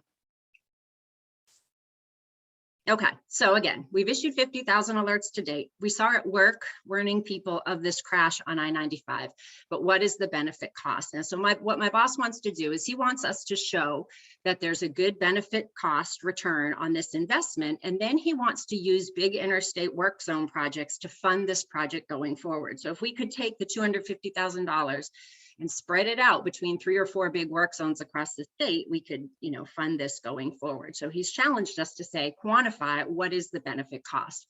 So I've engaged our safety folks and I've engaged a researcher, and I've said, okay, you guys have to figure this out. Now I'm kind of perplexed because how do you do this? How do you figure out? I'm not a researcher. How do you figure this out? One thing I did is I saved a corridor, I-85, with no Drivewise on it. And I thought, well, we'll have a corridor with no Drivewise and corridors with Drivewise, and maybe they can use that. But so many things vary, right? Was there weather on I-85? What was the volume? Were there crashes? Were there work zones? It seems like it's going to be hard to compare between 2 different roads as a way to quantify the benefit cost. So Drivewise told me the coolest thing ever. They said, hey, you know, we actually can look at the behavior of the drivers when they get the alert. And I was telling Jennifer Portanova, I'm like, okay, this is like beyond what I thought we could do. Like, rather than say, like, it's great to say were there less crashes or all these other outcomes, but like at the actual point of alert, what did the driver actually do? I didn't imagine having this visibility. So next slide, I'll show you what they came up with. We decided to look at that work zone. I haven't talked about the work zone. We decided to look at a work zone on I-95. So this is data from January to March of this year. And what they found was that 70% of alerted drivers slow down ahead of an incident. So this is telling us when people actually get those alerts, they do slow down. So they are also able to compare this to unalerted drivers. So you see in the top box, there's an 11-mile-an-hour speed reduction when they get that sudden slowdown alert, but people who don't get the sudden slowdown alert were slowing down 2 miles an hour. And in the bottom, they get an 8-mile reduction when there's congestion events and a 3-mile-an-hour reduction for people that don't get the alert. So this is really preliminary. I just got it Friday, so it is truly hot off the press. But this is the first stab at really saying, does this work? What is the outcome of these things that we just know to be good? So that's pretty exciting. Go ahead, Joanna. Okay. Excuse me. So there's 2 more things I wanted to share with you. It'll seem unrelated, but I'll tie it back in a second. So we have a big work zone in Western North Carolina. If you've ever driven here, it gets very mountainous between Asheville, North Carolina and Tennessee, I-40. And we have a project right now to do bridge replacement. And we're going to do 4 more bridges like this in the coming years. So what happens, it's a diamond interchange. So we're closing the mainline bridge and we're taking all traffic off the off-ramp and putting them back up across to go back on the on-ramp. Well, it's a heavily traveled place on the weekends anyway. We expected more than 5-mile queues on Fridays and Sundays when this configuration was in place. Now here's the rub. This is where it gets interesting.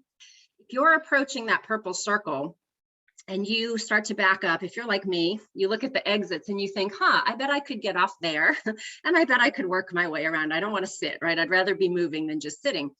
Well, here's the problem. All the visible alternate routes while you're sitting in the queue are truck prohibited. And that's our big issue here, is trucks using truck prohibited roads because of alignment typically.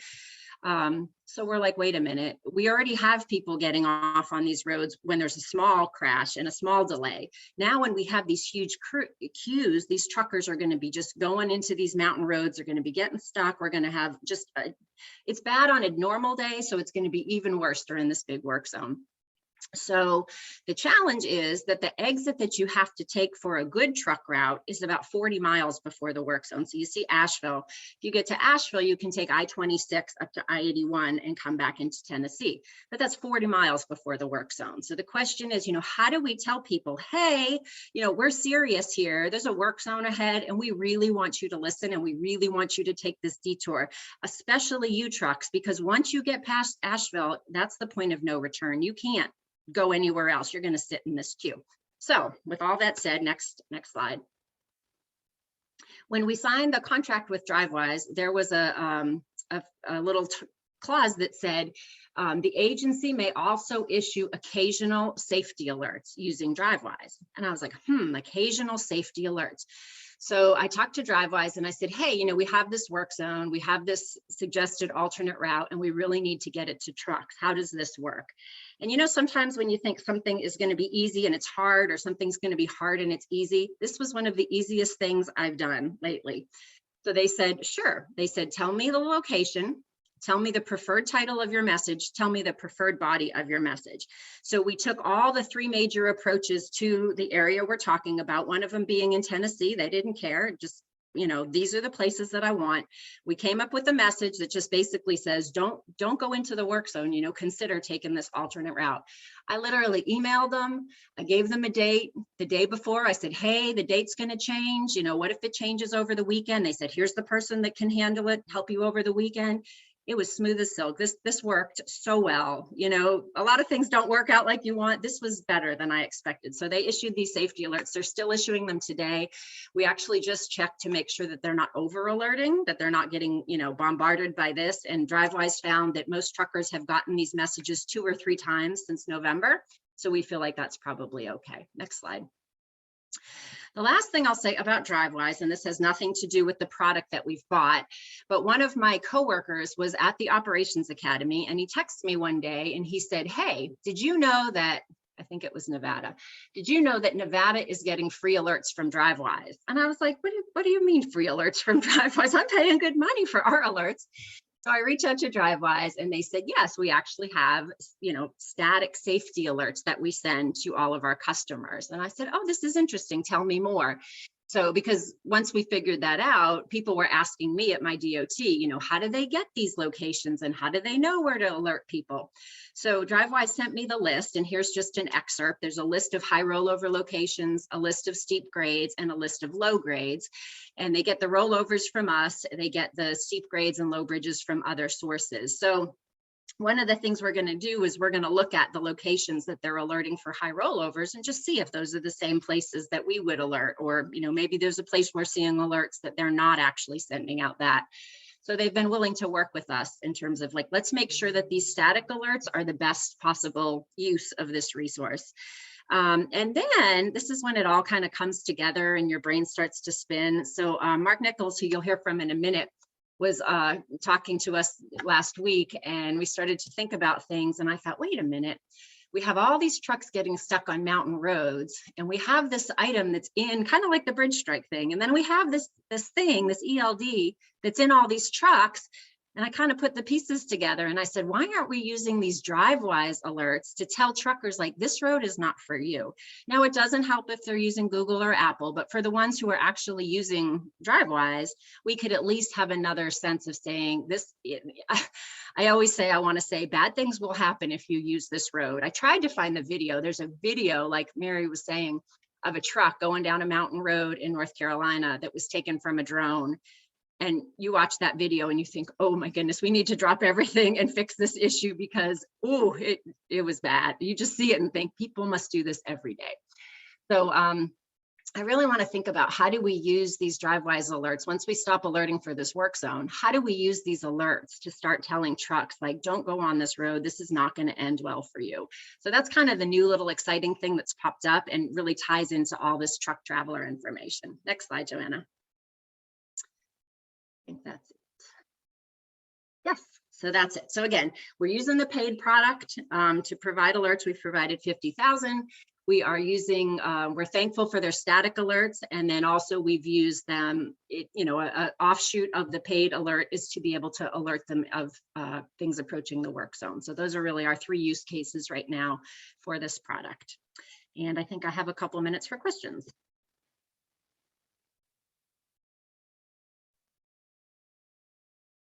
Do you Okay. see any questions, Mary? I don't see any questions in the Q&A. If anybody would like to raise their hand and ask a question, please feel free to do so, or you can type that in now for Kelly. Oh, looks like Ryan McNary has a question for you. Okay. go Kelly, ahead, Ryan. I might have missed it, but have you gotten any public feedback from like people reaching out to you, social media and stuff, like how they're liking it from that community? We have not. I have had on my list for a long time to go talk to the trucking association and ask them, have they, do they know about this? Have they heard back from their customers? But I really don't have a feedback loop for this. Yeah, I could see that being tricky. I'm sure it's good, but yeah. Right. Looks like Sal has a question now. Great presentation, Kelly.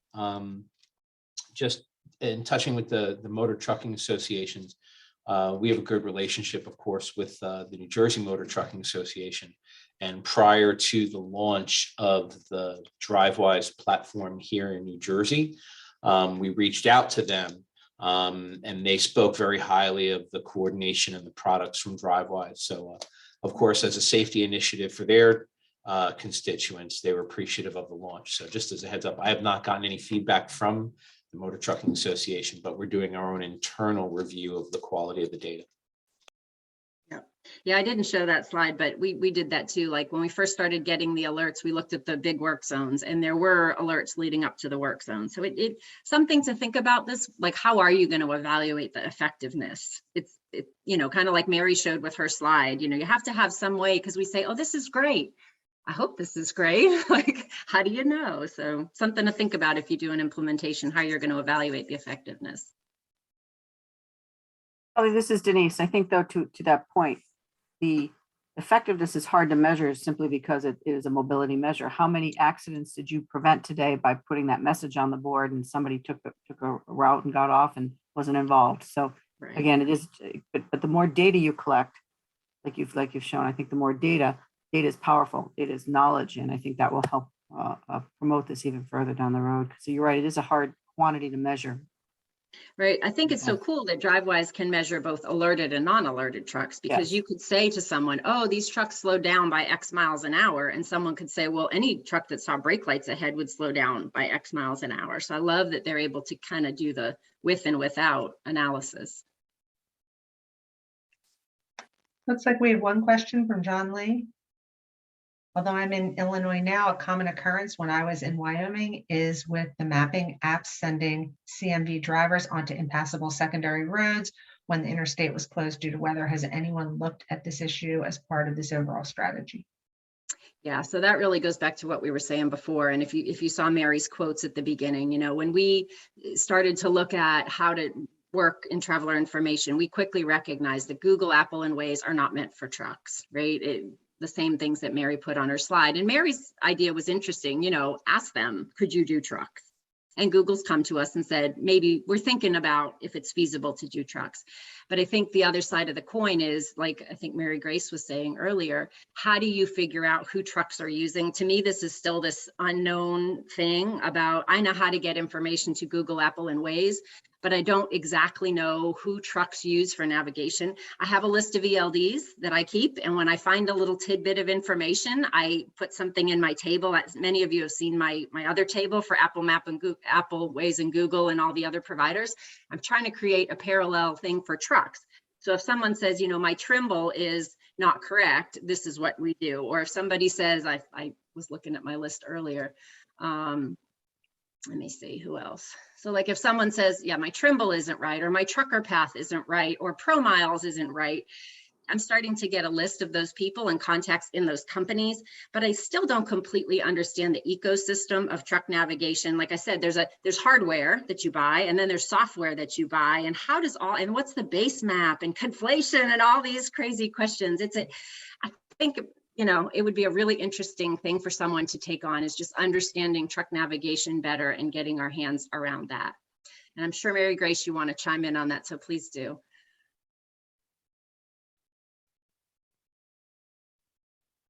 Mary Grace is speechless. Wait, this never happened.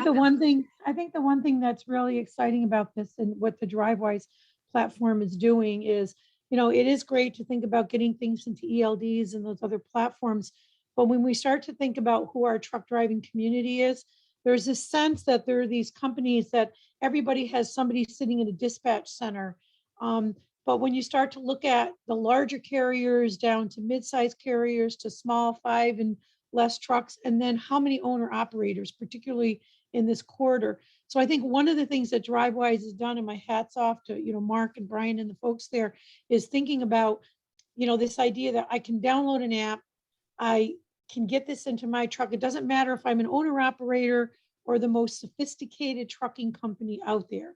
And so I think when we think about this, it's that idea that who is that community? And, you know, so we'll talk offline, but I have some ideas about maybe looking to something like Overdrive and a couple of these, you know, online trucker publications. They like to answer surveys. Maybe we can enlist them, you know, to help us with some feedback on these products. But I really do think that that's the understanding of the audiences. You know, we say trucks are not big cars.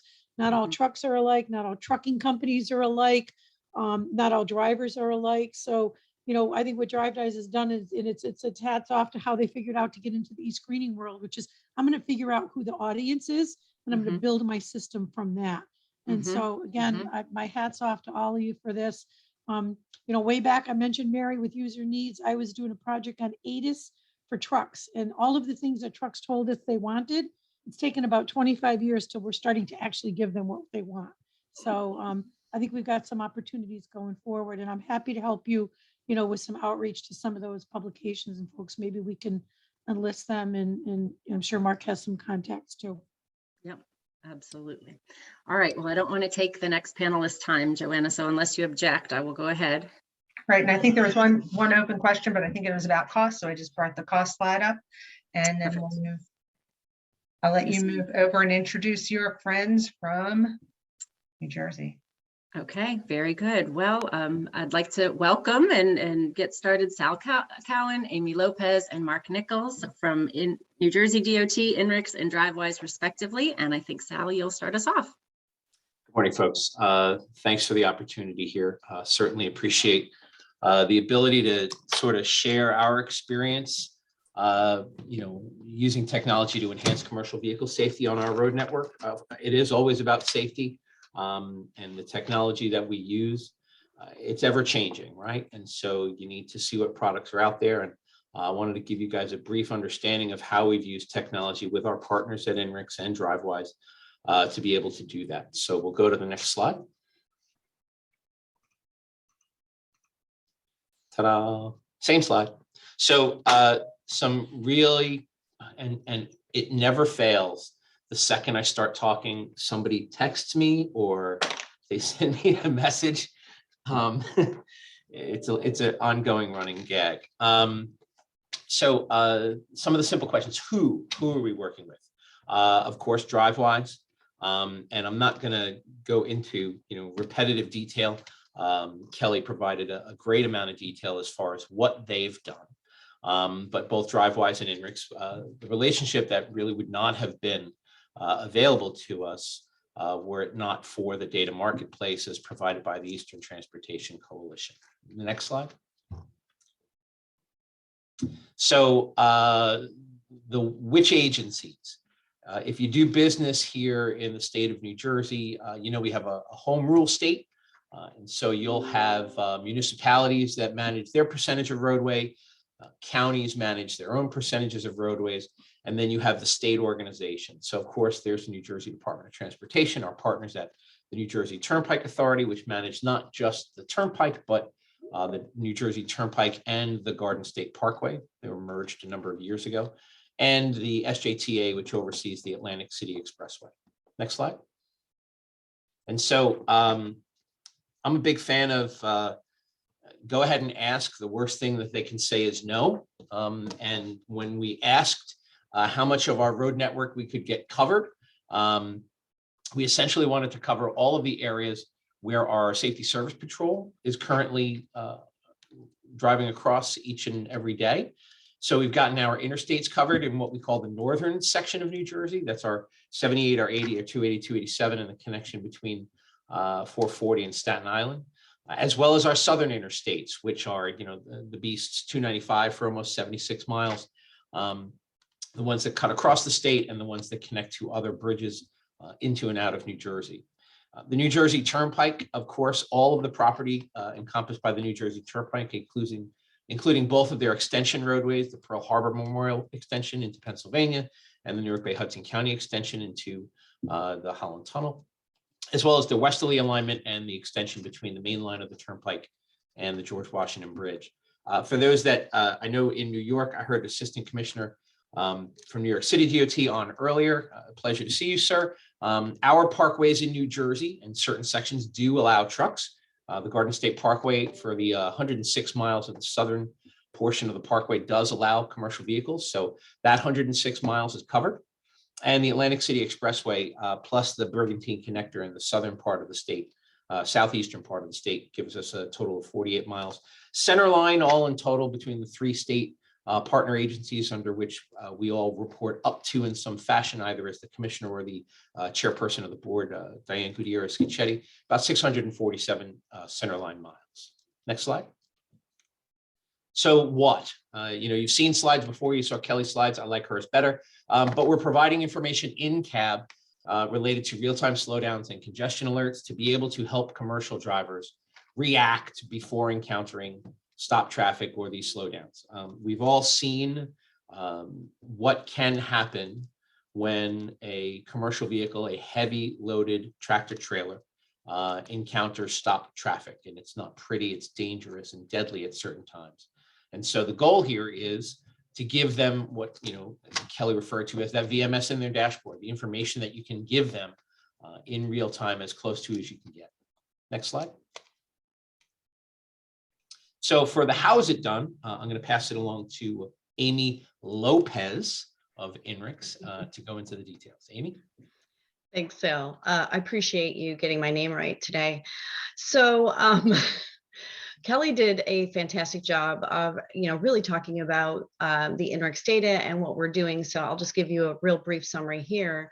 We provide traffic APIs in real time. It includes the location and details of active sudden slowdowns, congestion events, road closures on the corridors that Sal has selected in New Jersey and Kelly selected in North Carolina. Drivewise uses the API to geolocate active events and share the notification with drivers as they approach the event. Now, New Jersey and North Carolina have set the configuration parameters for the services or the service in their region, and also the severity thresholds that trigger the warnings. So only events that exceed that or meet or exceed that threshold warning are sent out to drivers. Also with New Jersey and with others, they have the option to include simple messaging or other agency-sponsored messages, such as emergency weather restrictions or weather events. And we have a case study that we'll share with you shortly. Other messaging can include weight-related detours and work zone more. So with that, we'll go on to the next slide and I will pass it back to Sal. So thanks, Amy. Similar to what Kelly was talking about, we wanted to see what the system was doing. So, it's sort of the same question. You're paying for it. Is it working? Well, yeah, it's working. Well, let's see how it's working. So the Tableau dashboard that we have access to shows us what the commercial vehicles that are getting alerted, with what type of alert, and which roadway. And it can be sliced and diced in any number of factors, whether it's per day, by time, by roadway, by agency, since certain agencies manage various multiple roadways. Next slide. It took us a little while.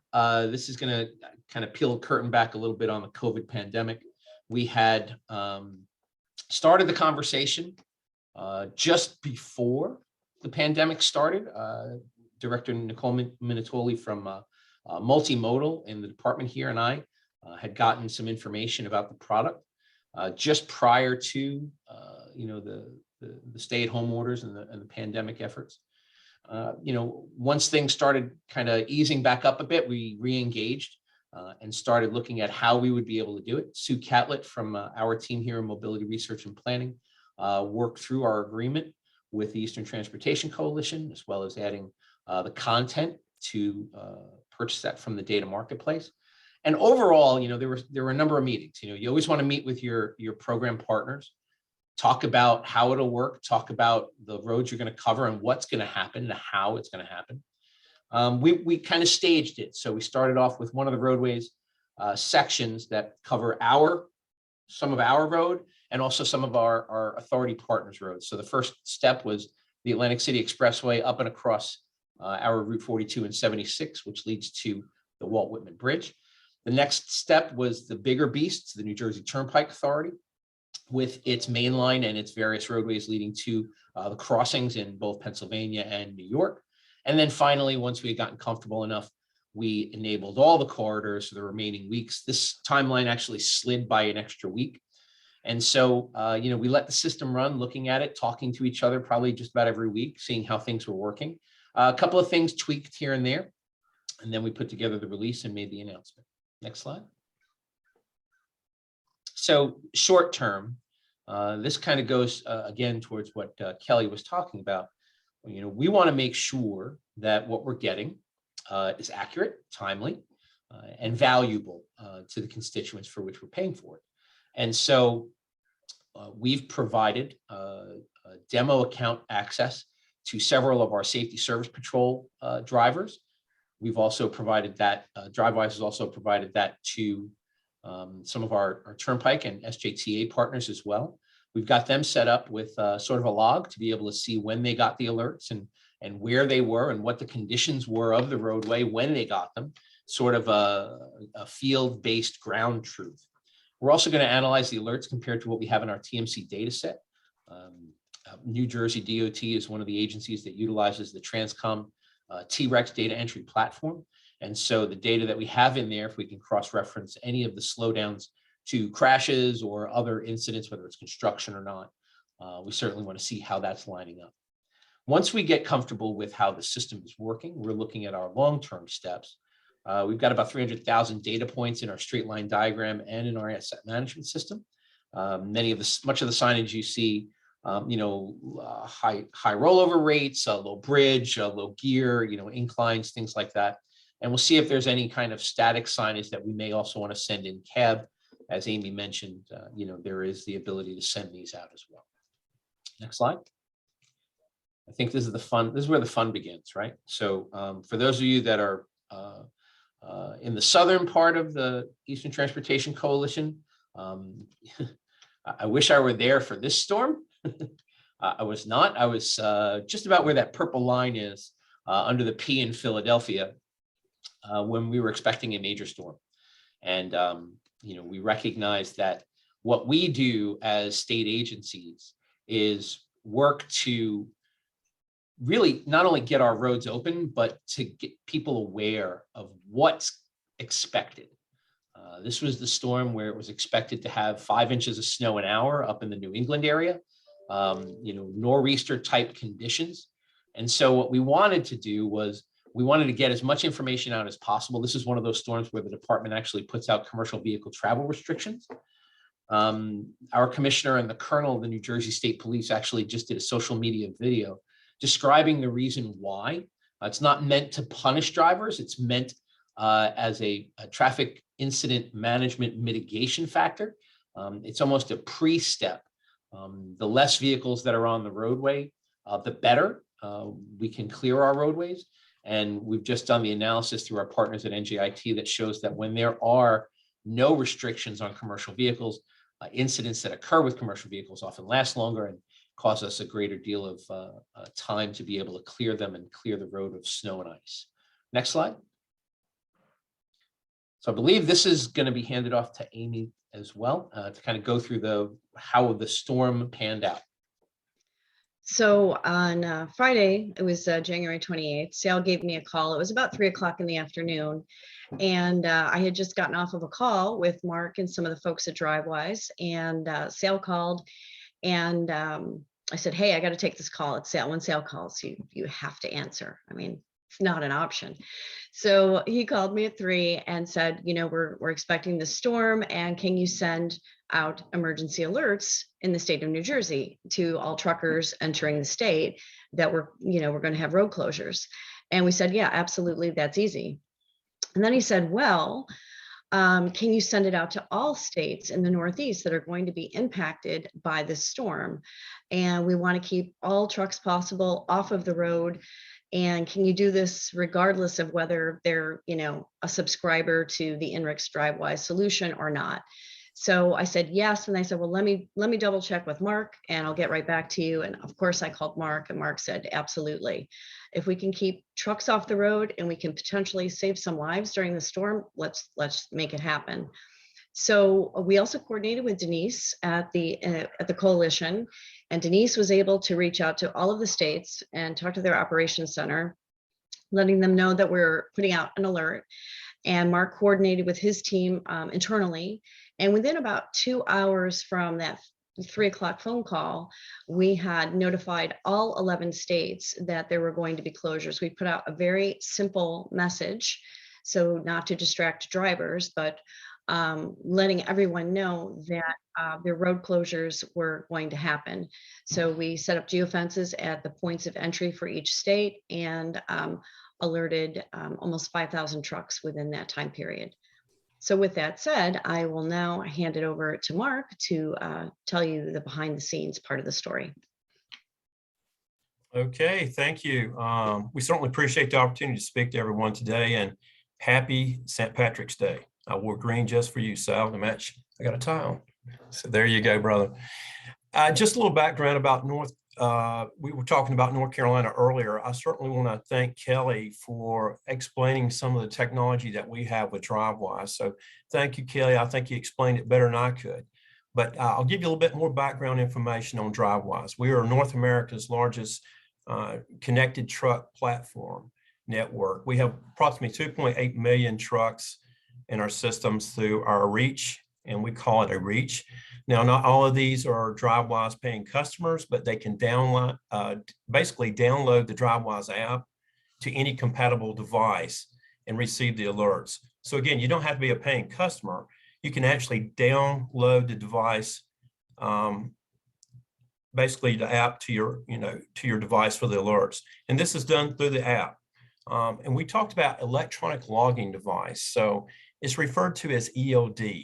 That's the primary communication center for the driver. Everything that they do in that truck, including their hours of service, which is very precious to them, origin, destination, manifest, navigation, pre-clearance, full way station, driver safety notifications, all come through the electronic logging device. So again, very, very important that you understand what that is. So to tell the story, basically, to add on to where Sal and Amy had left off, we got notified of assistance. And being an old trooper, hey, we're ready to lend assistance. And it's the very mission that with Drivewyze that each state carries in the coalition. And that is to save lives and expedite the road transportation system. Move it as fast as you can, but at all means, protect the drivers, protect the passengers that are traveling and motorists on the highways. We did that this day, we believe, by creating a simple message on a simple fence. Sal said, let's keep it simple. Let's do it the easy way, which we did. So we created, could you go to the next slide, please? This simple message that you see in the yellow and the black for the drivers of commercial motor vehicles. Major winter storm, call 511 for closures. And we did that at the state lines of the Northeast states to help let these drivers know if they get it through their ELD, it's important. And if they see that, they realize I've got problems ahead. I better call and find out where the closures are. If I can find a place to park my truck and get adequate rest and go ahead and hunker down now for the storm, that'll give me adequate time to catch up later. And you have to understand the trucking industry to understand what I'm about to say here. Hours of service to them are very, very precious. If they get stopped in a traffic jam, or if they're in a collision and they're stuck on the interstates or the roadways, or they're causing a collision, their hours of service expire very, very quickly, and they have to find a place to park. You can't do that in the suburbs. You can't do that along major corridors where there's not a place to park that big truck. And Sal described it, Mary Grace did it too. It's 70 feet long. It's 80,000 pounds of steel. At a good driving conditions, it takes a length of a football field at 55 miles an hour. Now, speeds have increased over the years. We're seeing it take as much as a football field and a half to stop a tractor trailer. Increased weather conditions. Now you're looking at severe driver issues, not only for motorists, but for the truck. And if you have a truck jackknife, then you have a bad day on the interstate. The most tragic part of that is if you do have these collisions involving big trucks, your EMS first responders cannot get by them to help potential people that are in serious crashes. So always remember that. But this day was special. We created these fences. I want you to look at the number of trucks that we were able to alert. These were simple static messages, as Amy described. When we put this fence up at a geofence location, and we notified the trucks coming north, and we notified them coming from Pennsylvania, east, northeast, and these are some of the numbers that came out from that. What's amazing to me, being an old trooper, is in 30 hours during the height of the storm, we still notified 4,800 trucks approximately. So think about that. That many trucks were still traveling during the snow. But the good thing is we hope that they use good judgment. They park their truck, they look at the routes, they look at the 511, and we're able to determine if they should move forward or go ahead and stop. Our hope was that they would pull over, park, and ride the storm out, as the old saying is. Next slide, please. And this is an example of a geofence that we just create longitude and latitude. We can put this static alert up and notify the drivers as they're coming. It sets a GPS device off on the ELD, and away we go with a message.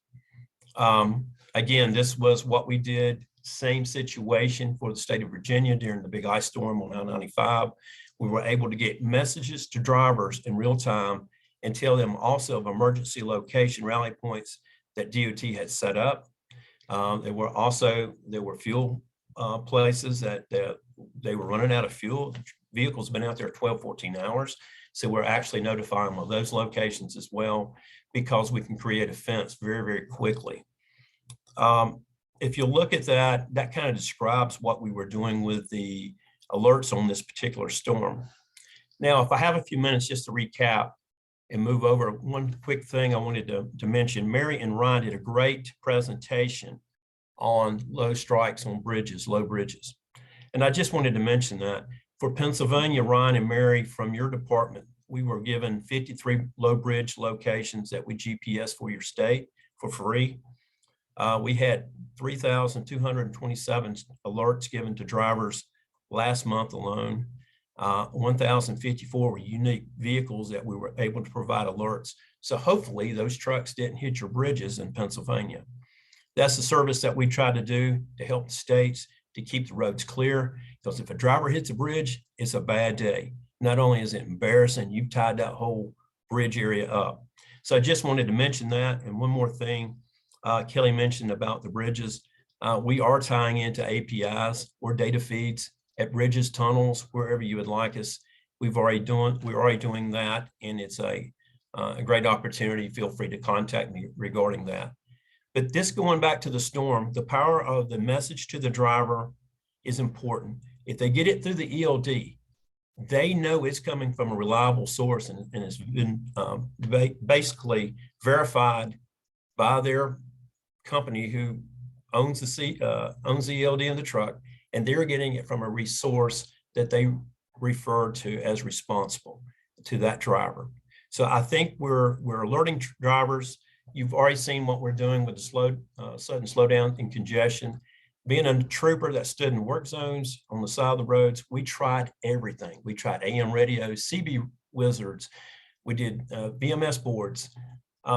We still had crashes. And we always said, and the drivers would tell you, if they could get the message ahead of time of the queue, we can prevent that accident from happening.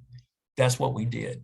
So we're very proud to be able to do that and offer a service that we know will save lives, prevent the roads from being clogged up with a collision, and hopefully we can save DOT workers and contractors that may be in work zones from being injured or struck. I've done many of those notifications as well, and if we can prevent that, that's a great opportunity for us to stop that. So I'll answer any questions you may have, I guess at this time, or give it back to you, Sal, for total questions. Great, thanks, Major. I think that's pretty much our slide deck. Emails are below. Certainly feel free to reach out to us separately. But I did see a question that was posed in the chat. Branislav, is the slowdown or congestion alert generated based on vehicle speed or the average speed of the TMC where the vehicle is currently traveling? For example, are the alerts pushed out to all located GFNs at the affected TMC? Is that an Amy question? Yes.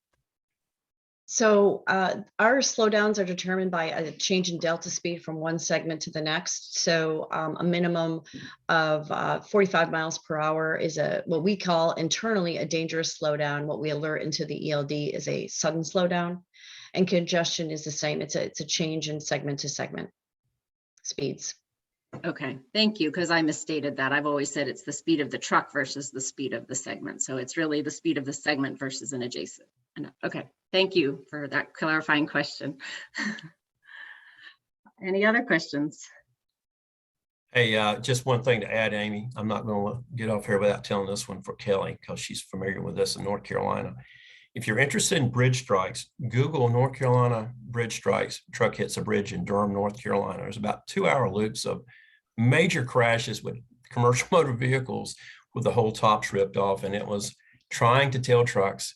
We did everything at those sites we could back in the day, Kelly. We put lights up. We had troopers. I had troopers standing outside, basically telling them not to come this way. It was so popular of a bridge strike style. Hopefully you'll never have this, that a guy opened a hot dog stand up with his trailer and had chairs out there, and he sold hot dogs. Trucks hits a bridge hot dogs, and they had t-shirts. Opportunity. So we actually had, true story, we actually had Opportunity. troopers out there trying to deter that until we could get the bridge fixed. That's a very serious problem in the United States. We're able to provide that service for free on the bridge strikes and low bridges to drivers. Like I said, we can tie into the APIs, we can tie into their data feeds. Tremendous technology. And if you have questions, call me. We'd love to help you. But the sky's the limit on technology, and it will save lives. We don't have enough troopers out there from the trooper tree to grab them and say, get out there on the road and slow cars down, get out in the work zones.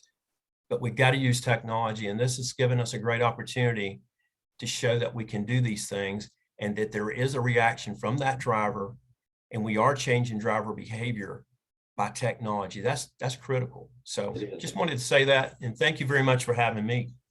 Sure, Major. Kelly, one of the things I think might be of value, and I know that the coalition has its own CAV, CAT efforts in separate workshops and discussions. But on the larger level, you're hearing more about truck platooning. A lot of times you're talking about commercial vehicles. I won't get Mary Grace started on the truck platooning conversation. I think we had that argument in the lobby of the hotel a couple of TRBs ago about you're making them all platoon, but at a certain point you got to find a place to park them. So why do you all keep talking about platooning? That was an interesting conversation that night. But these vehicles are all using all kinds of fancy radar, all kinds of fancy equipment. And if they're going to have any kind of connectivity, your V2X, we have a huge opportunity right now to invest in our infrastructure. And people are thinking about how do we protect our infrastructure from strikes? How do we protect our infrastructure from failures? They fail because they're being struck. Maybe there is something in the IIJA or BIL, whichever acronym you feel like using them today, that can allow this kind of thing, whether it's Amtrak or regional rail or local rail or city rail, the MTA. Maybe there's something in there where if it is becoming a problem, there's a technology solution. So with that, I'll give it back to you, Kelly. Thanks for the opportunity to do this today. Sure. Absolutely. Joanna, is there any other questions or things I need to address before I wrap us up? I don't see any questions, but I see that Mary Grace just raised her Okay. hand. Go Oh, ahead, Mary Grace. I promise not couple. to talk about, platooning, but it's a great conversation. I think the one thing that I want to note is, I think this opportunity, about 11% of the drivers nationally are independent. So Mark, just thinking about in Sal, how you're, not everybody belongs to a motor truck association, not everybody belongs to even some companies. So, if there's a way to think about, I know, Mark, you guys are out and about at different events, but thinking about that 11%, it's a good number of drivers. And I think it's actually a little higher represented in this quarter. So if we can think about some ways to, to help shine the light on this and getting the word out to those independents, that it's out there, that it's free, that nobody's tracking them, to check their hours of service. I think that's a really great opportunity to hit sometimes an overrepresented market of people, unfortunately, that are of trucks that are involved in crashes. So just thinking ahead to that, and I'm sure you already are, but I think there's some great opportunities to build on this. Certainly on our end at the coalition, leveraging any relations we have that connect you with some of those folks, we're happy to do that. Very good. Thank you. I do see one hand. Charles from New York City DOT. Did you have a question or comment? Yes, I just wanted to follow up on the discussion we had, and I really wanted to thank Sal for giving us some insights a week and a half ago. I also want to also thank Amy. We actually do have a contract through Enrix for our data analytics platform. And we are really very interested in exploring the option of using these technology programs, initiatives to address our bridge strikes. Incidentally, my project manager, who's actually the safety coordinator in charge of this, we had a programming meeting that we actually had our bridge strike task force meeting going on simultaneously with this. So I was monitoring 2 events at the same time, in which we have PD, NYPD, Port Authority, MTA, Bridges and Tunnels, State DOT, and a few representatives from the public in the meeting. They did report today that one of the challenges they've had since the pandemic was really a statewide, in terms of the state increase in number of strikes to facilities and to structures. Interestingly, I really wanted to bring this to the attention of the coalition, because the other thing that was noted by MTA Bridges and Tunnels is that with the advent of the contactless tolls, the drive-through without no gates on the bridges, they used to turn around trucks at those locations that were over height, but now they're seeing much of an increase because there's no place at which they get turned back. So I just wanted to bring this to the attention of the Eastern Coalition, because a technology solution would really be one of those ways in which we can address some of these things. Thank you. Excellent comment. Thank you so much, Charles.